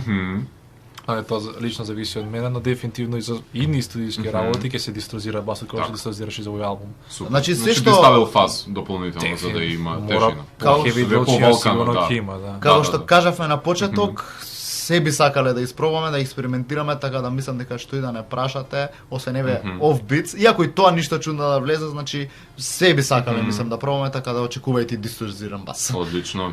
Дисторзирани тапане следно. Електрични евентуално ако сакаш да си играш со некаква си таква форма. Или бластови, ете, тие се екстремите до кои што ти можеш да се испробаш.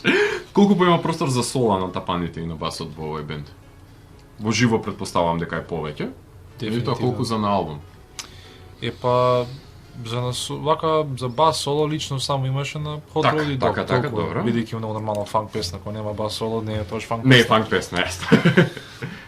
А вака за тапани за сега најмногу имаше само солажи на лајвот, дека на студиското немаше многу простор да се движи и не можам да кажам солаж биќе не се беше сам димишно, најмногу надополнуваше Mad Men's Dream тапаните, тоа што направи феноменално. Но за солажи се уште тоа да димиш останува. Нема солажи, ама пак сите делови се добро смислени, например Portal, сега да не можете баш посебно да го чуете басот, но не држи само, не ги држи главните ноти басот, не се само G, пример, значи има цела бас линија што се движи таму од позади. И навистина добро звучи, така да не е солирање, ама пак многу не е така просто направено, едноставно има повеќе работи ставено. Апсолутно, меѓутоа се позадински сега за солирање, кога идеме во преден план.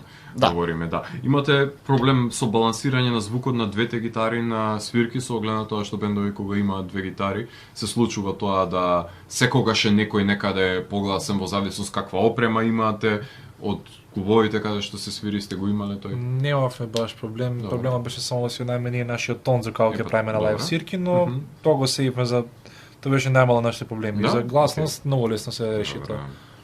А во контекст на соодносот кој што го имате помеѓу мелодичните и агресивните делови во композициите, размислувате кога ги создавате песните за таа тежина, тој баланс да го направите помеѓу мелодичните, тивките сегменти и помеѓу агресивните во една композиција која ги има. Со оглед тоа што имате премени кои што ги правите, нели? Па да, например, вака во стеј. И ако имавме една идеја да кажам дека вака е таква спора меланхолична рок песна, кај што ќе може поспоро, дефинитивно имавме кај што договаравме ќе имаме еден тивок прилаз, намерно за може да билд на тоа крешендо на крајот, кај што едноставно ќе може да се да прекине нагло и само да остави да влезе тоа у луѓето шокот, така да дефинитивно туривме малце мисла на специфично таа песна, на другиве едностандардна и се многу нормална на Mad Men's Dream на крајот на солото. И тоа е други случаи кај што иде само тоа агресивно, само иде многу на крај. Океј. Portal to Pavements го отвара овој албум со еден акустичен почеток, со мид-темпо композиција, со одличен мелодичен рефрен, завршувајќи и со моќни рифови. Опеана љубовна врска дека едниот партнер сакал да лаже, а другиот блефирал дека нема да се смени, а девојката во дадената ситуација се менува, како што се менуваат годишните времиња, се посочува во еден од стиховите, но нема враќање на времето назад. Сега кажете ми зошто започнавте со оваа композиција на албумот, зошто избравте прва да биде? Ја мислам дека зашто ни беше оваа прва, бидејќи оваа е првата песна што направивме. Таа е првата која се создадена? Да, на 9 март, првата проба како Ready Team кога се собравме, памтам и датумот го памтам, бидејќи нели тие први нешта се памтат. Да, таа беше прва што ја почнавме и веат се викат заради тоа. Ја мислам дека и самата песна беше добар опенер. Немавме баш ни интро ни некоја баш ептенона да влезе, освен као Mad Men, сама не сакавме со таа да отвориме, така да мислам дека Portal беше едноставно најдобриот избор за опенер. И самиот акустичен дел тоа кој што напоменавте вие, тоа интро што го дава кај што тој вовет што е потребен, да. Да, тоа е интересно бидејќи луѓе знаеш ќе чуете акустично, еднаш влегуваме посилно пред рефренот, така да си дојде некако самата по себе да е. А која беше последна компонирана од композициите? Која е најсвежа технички од Dream Sequence? Така? Таа е последната, таа баш да кажеме акустична песна, таа е там последната, ние Dream Sequence дефинитивно. Ја по распоред кој што ги направивме беше Portal to Pavements, па Kingdom of Lies. Dream на албумот е предпоследна, Mad Men се последна, ама за вака ако прашувате за кој за песниве како се направени. Да, временски кога е последна. Немам стварно ја ги памтам. Така, прва Portal, втора Kingdom, трета ја направивме Hot Roadie, па Little Devil, па Mad Men, па на крај Dream Sequence. Браво, Stay. Стеј заборев. Елена ќе се разочара. Нема. Не, Стеј. Меѓу кој период? Во првите или последните? Стеј беше пред Hot Roadie. Океј, добро. Јас врсканем со ова, фала што ме кажавте. Kingdom of Lies е втората композиција на албумот, започнува со фанк рифче и одмерена пост-панк ритм секција. Првото соло на гитара го имаме тука со ефекти со ехо позадина. Композиција за копнеш за иднината, но се поставува прашањето на што стана од нас, едно ехо кое што се провлекува во оваа композиција. Станавме робови во кралство на лаги, се посочува во стиховите. Има едно каење за сите нешта кои што можеле да бидат на крајот на денот. Зошто не ги следиме со ништата? Прашањето ми. Зошто одбиваме да ги следиме со ништата? Страф од непознатото. Така? Тоа не спречува да посегнеме. Не сме доволно смели да ги пратиме, да ги со ништата, не сме доволно храбри од очекувањата кои што ги имаме, нели, ако цонот е тој сега замислуваме дека тоа би се случило и ние не сме доволно силни да се соочиме со тоа. Едноставно премислување, што ако не успееш, што ќе се деси тоа, ако не можеш ти сами од себе си се фрлиш во тоа да кажеш што ќе биде, нема да успее твоето сониште едноставно. Тоа е на крајот од денот до самиот себе си. Ти твојата амбиција ќе тоа не се таму кај што ти сакаш еден ден. Така да кочницата сами си ја ставаме, сакаш да кажеш. Никој друг не ги ставя ментални кочници освен самите себе си. Никој не ти ствара стрес, никој не ти ствара притисок, тоа е сами од себе си. До ти кога ќе гледаш другите го прават притисокот, само ние сме тие кои што ќе одлучиме дали ќе го рецнеме, дали ќе го подлегнеме или не, дали значи тоа е. Одлично, значи одлуката пак на крајот на денот е на човекот кој што како што напомена се плаши од непознатото заради тоа што му е туѓо, страно му е. Не страф, се плаши од промена едноставно. А промената не мора секогаш да значи дека е лоша, така? Точно така. Затоа ќе дознаеме, ако посегнеме по тоа непознато. Стеј, трета композиција, одегнува гитарата низ звучниците лево и десно. Емилиотомска пред се композиција е според мене, спорадична, баладична, меѓутоа реализирана во ваш стил, во која што се посочува за девојка која преанализира, подлегнува на несигурности кога ќе биде погледната од сините очи барем за миг, опишувајќи дека колку и да е тешко, сепак посакувањето е да се остане заедно заедно со кралот кој што се мисли дека владее со своето кралство, да нанесе болка на тие што му премолчиле, односно му помогнале да ја излечи својата болка, но помошта не била доволна за да се остане со него. Сега прашањето ми е која е убавината на свирењето на балади? Што е тоа што еден музичар му го дава тоа емоционално задоволство кога се изведува една балада? Мислам дека само некои емоции не може да бидат искажани со зборови.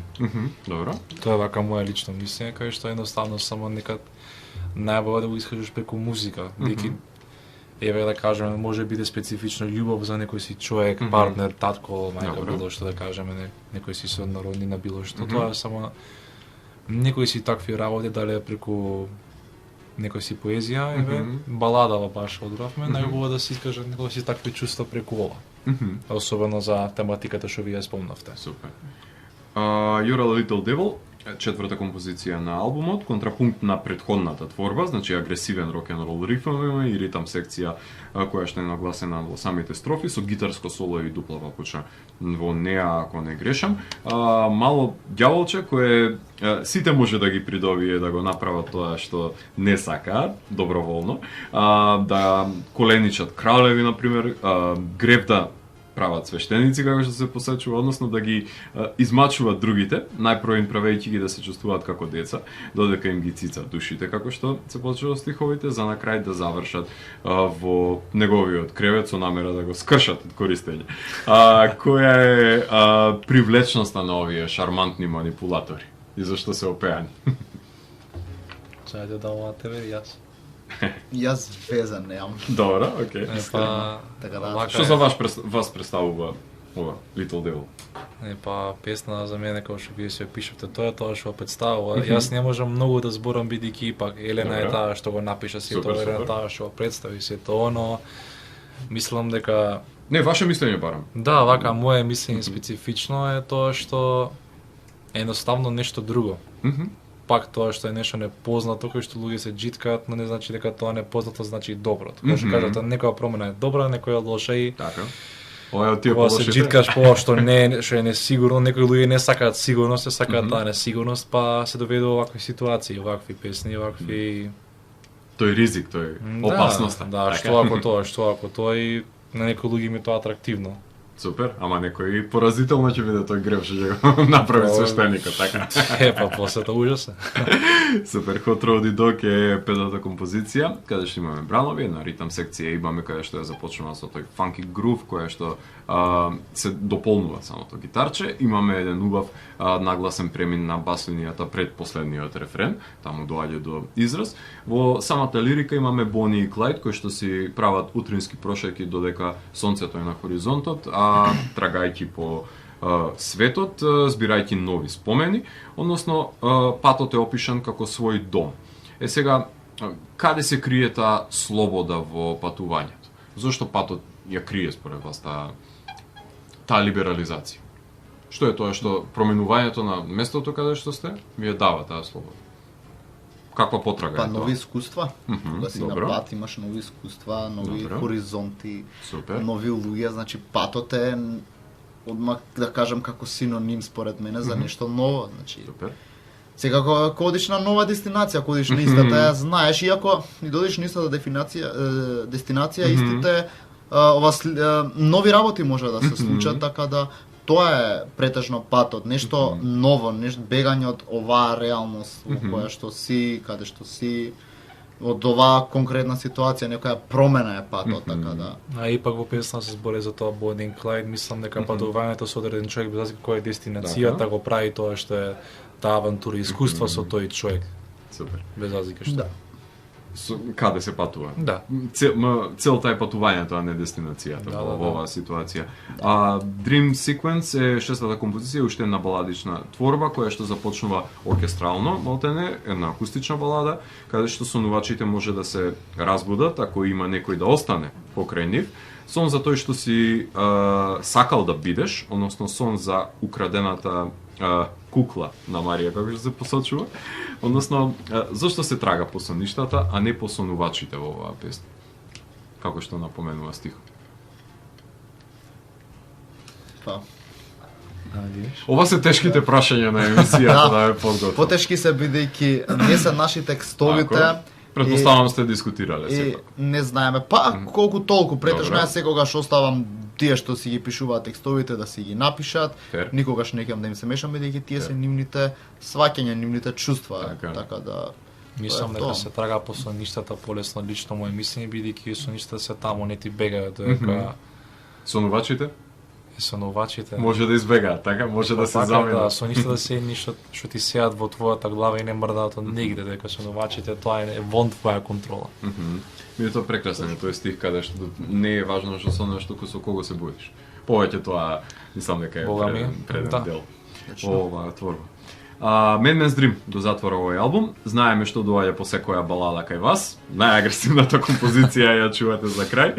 Започнувајќи со опасни heavy metal рифови и агресивна ритм секција, за апострофите да забележиме трешерски инструментал, на кој што може би ете Furion сме навикнати да ги слушаме. Мене барем на тоа ме подсети рифот и Поздрав до тапаните. Каљо. Ете така. Започнува со моќен вовед, како се шета ликот со нож во грбот, зариен од луѓе кои што жали што ги знае, заглавена во лавиринт во тој мрачен санаториум, но не се откажува и не се предава од борбата за излез од тие кошмари. Зошто решивте со неа да завршите на албумот? Пошто е најдобар Океј. клоузер, да кажам на англиски, најдобар Добро. затворач Добро. за албумов. Мислам, секако јас лично обожавам да е прва и последна песна, секогаш на албум најмокните да се тие Така? две. Таму акцентот да биде. Плюс и некој крај има, да кажам, на оние последните удари што се доаѓаат како некој крај, некој завршеток, како епилог некој на целиот албум, така да тоа беше причина, да нема некоја посебна причина, ама тие беа онака ситници некои за кои што се решивме. Мислам, дека сите песни се тука и сега ова е скроз различна, немаше поента оваа да е измеѓу некои од песните, значи оваа си беше скроз поразлична и оваа или беше за прва или последна, ама повеќе личи за последна. Така, не се дружи оваа со другарчињата мора на почеток или на крај. Ова е од тие на клупа сами што седат несватените. Тие од Така. последната клупа што се мотивираат еден ден да создаваат музика. Да, така е. А би добиле во иднина повеќе вакви песни или? Дефинитивно. Remains to be seen. Па не знаеме, искрено тоа е супер. прашање што не би знаеле, бар јас не би знаел да го одговорам, не знам што како Супер, ќе се супер. случува, ама зошто да не, малце да се да се изналупаме, не знам како да кажам, оваа песна, ние така Да се сите пошуткаме. Ви треба.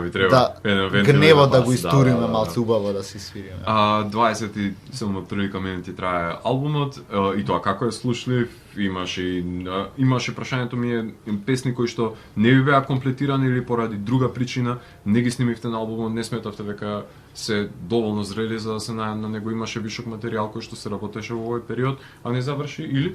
Не. Тие се тие. Златко ни ги гледаше главите како мрдаат, не Добро.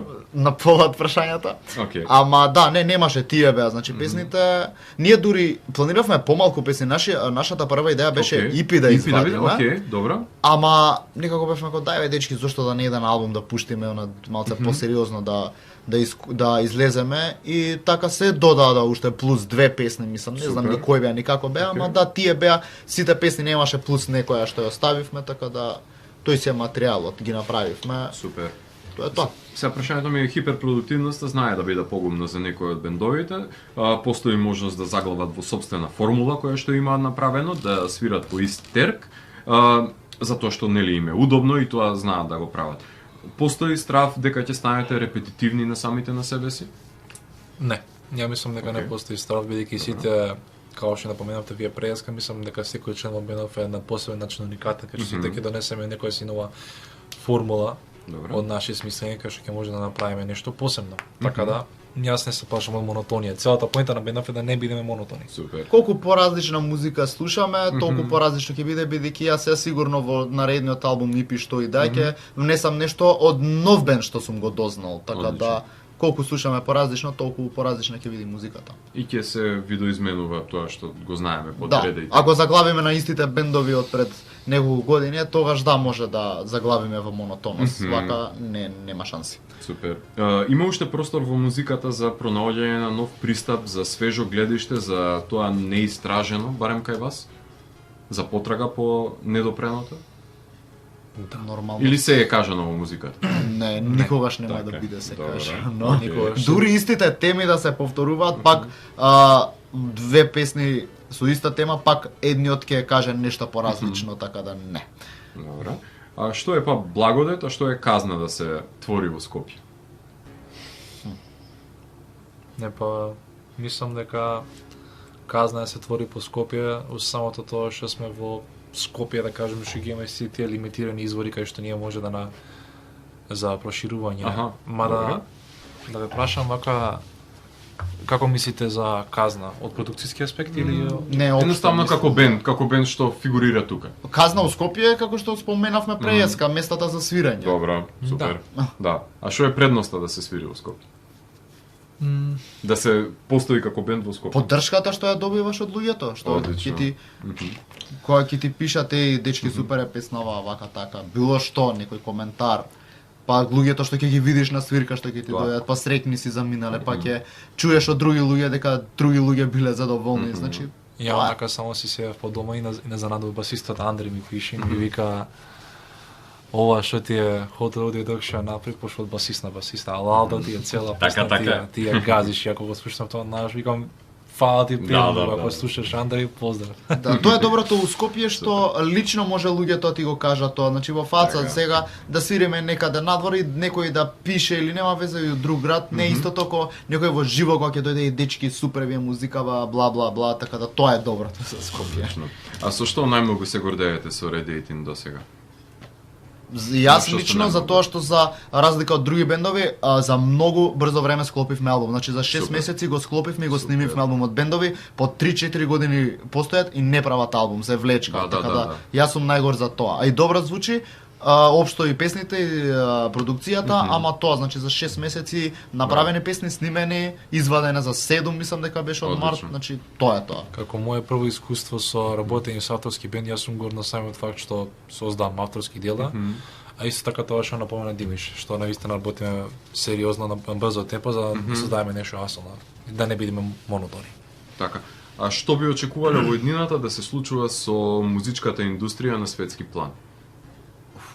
Тешко прашање, не може да знаеме, ама за Тој очекување. убавото и затоа Ние- го поставам. Ние, како и сите други луѓе со било која сфера што и да е, значи си да очекуваме нешто подобро, нешто повеќе, така да се надеваме дека ние како Red 18 ќе, дај Боже, да пишеме некој договор со некој лейбл, пак искочиме надвор, тури надвор, надвор да не дознам, нели да станеме посериозен бенд, него ли само бенд што онака закажува свирки и свири.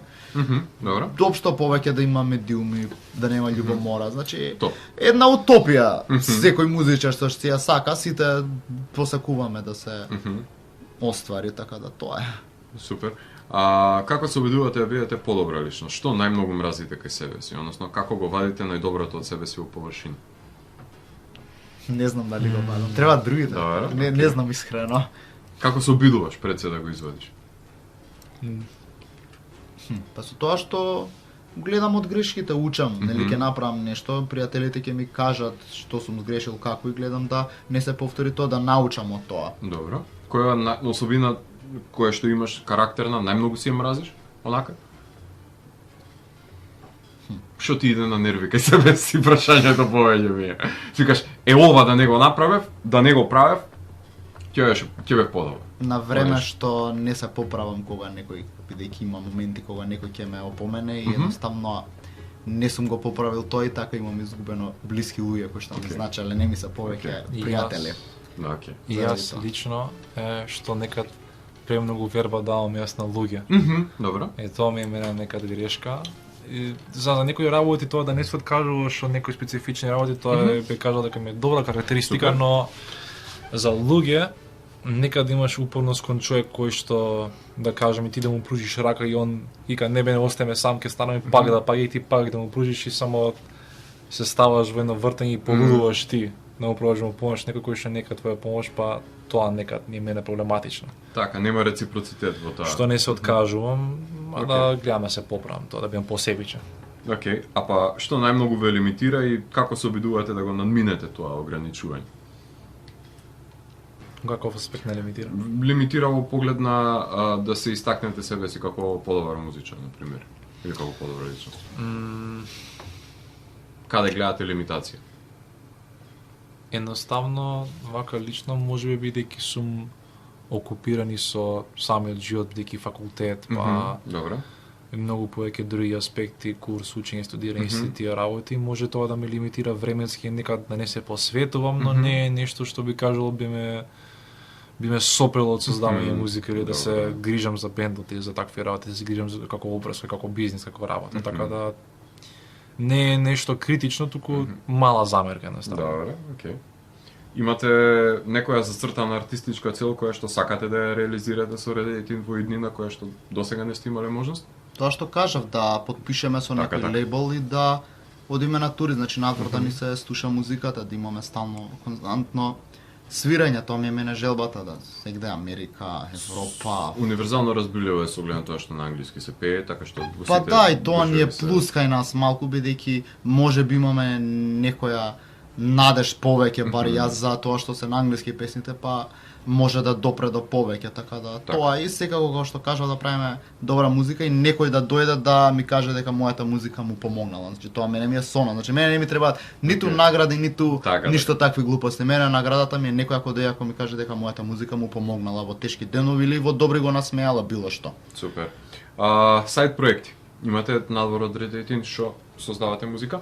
Да, Димиш, Ајде. што ја споменав Добро. преска, односно Димиш, мојот соло проект. Добро. До каде си, со што си и како им имаш? Кажи им на слушателите до сега. Друго, како сайт, не знам дали може да се каже, ама свирам и на други места. Еве, например, за Лари Ванова свирам. Поздрав многу до Лара, одлично. за Неа Тапани свирам. Супер. Сега не знам, тоа не е баш проект, бидејќи јас само Се вади. свирам, ама еве пак е нешто Така е, поразлично. така е. А за Димиш, па, значи тоа е музика што ја правам целосно јас сам, сите инструменти сам ги снимам, сам си ја правам продукцијата, значи се работам сам, Океј. од почеток до крај, освен омотите, вајда така е Добро, множински. Супер.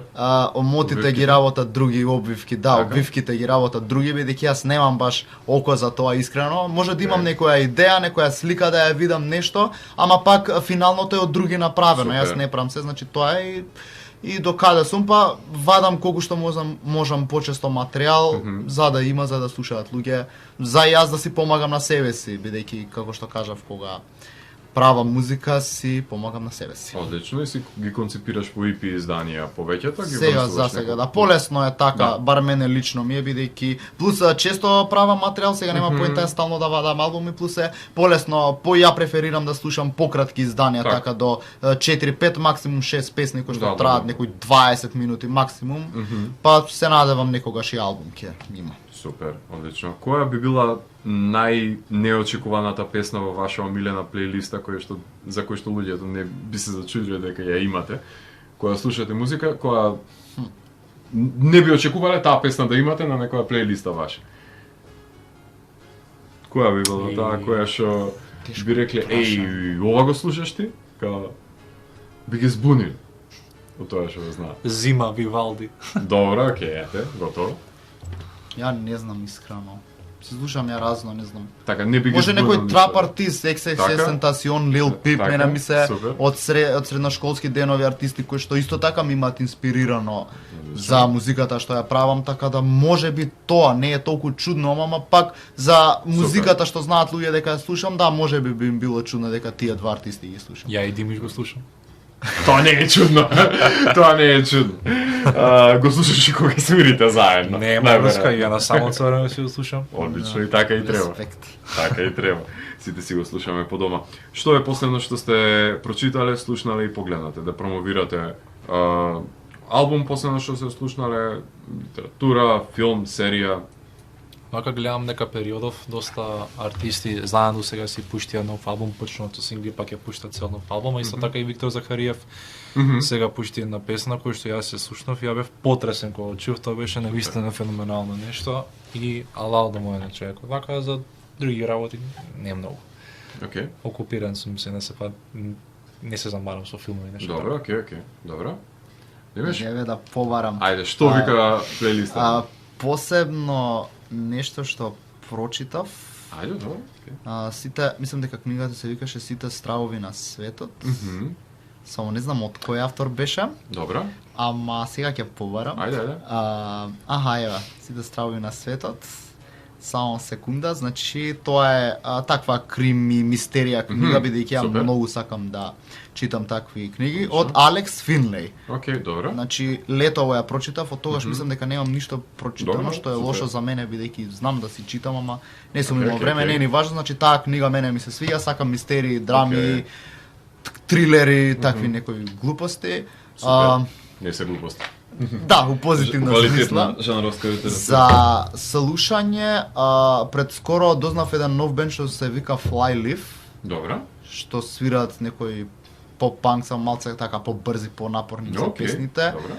Со женски вокал, како што ми се свиѓа мене. Албумот исто мислам дека Flyleaf се викаше, дека има self-titled, не сум скоро сигурен бидејќи ги дознав, ама тоа е најпоследно што веќе неколку дена ми е на репит, да кажам, значи цело време го пуштам бидејќи стварно многу се добри песните, баш се како ја што ги сакам. А за гледање, не сум сигурен. За гледање фудбал гледам. Се шалам. Серијата Good Trouble, многу интересна серија. Се случуваат секојдневни проблеми на луѓето. Сега за сега има 4 сезони, може да ја погледнете. Интересен кастинг, интересна сторија има, така да тоа е се вака последно. Супер, окей. Луци, фала ви многу што бевте дел од емисијата. Посакувам голем успех со Red 18, да ми дојдете пак во емисија со нов материјал, со нов албум, да седнеме вака во доцните часови во среда да си продискутираме за снимањето на албумот и посакувам многу концерти, многу турнеи и да ги доживееме Red 18 на фестивали и во светлово кое што вие сакате да го погледнете бендот. Фала ви благодариме за убавите зборови и за поддршката што ни ја давате. Што на крајот на емисијата ќе ги слушнеме условно кажано побаладичните композиции кои што се наоѓаат на албумот, да завршиме и на со тој аспект од музицирањето на Red 18, односно ќе слушнеме Stay и Dream Sequence со кое што го завршуваме ова издание. Јас сум Златко Ѓеревски, ја затворам 531 гримара на Дансе Макабре и го враќам на полицата кај останатите изданија кои кријат тајните на универзумот. До наредното издание на Дансе Макабре, слушајте ги Red 18, не бидете робови во кралството на лаги и не дозволувајте некој друг да ги живее вашите соништа. Чао!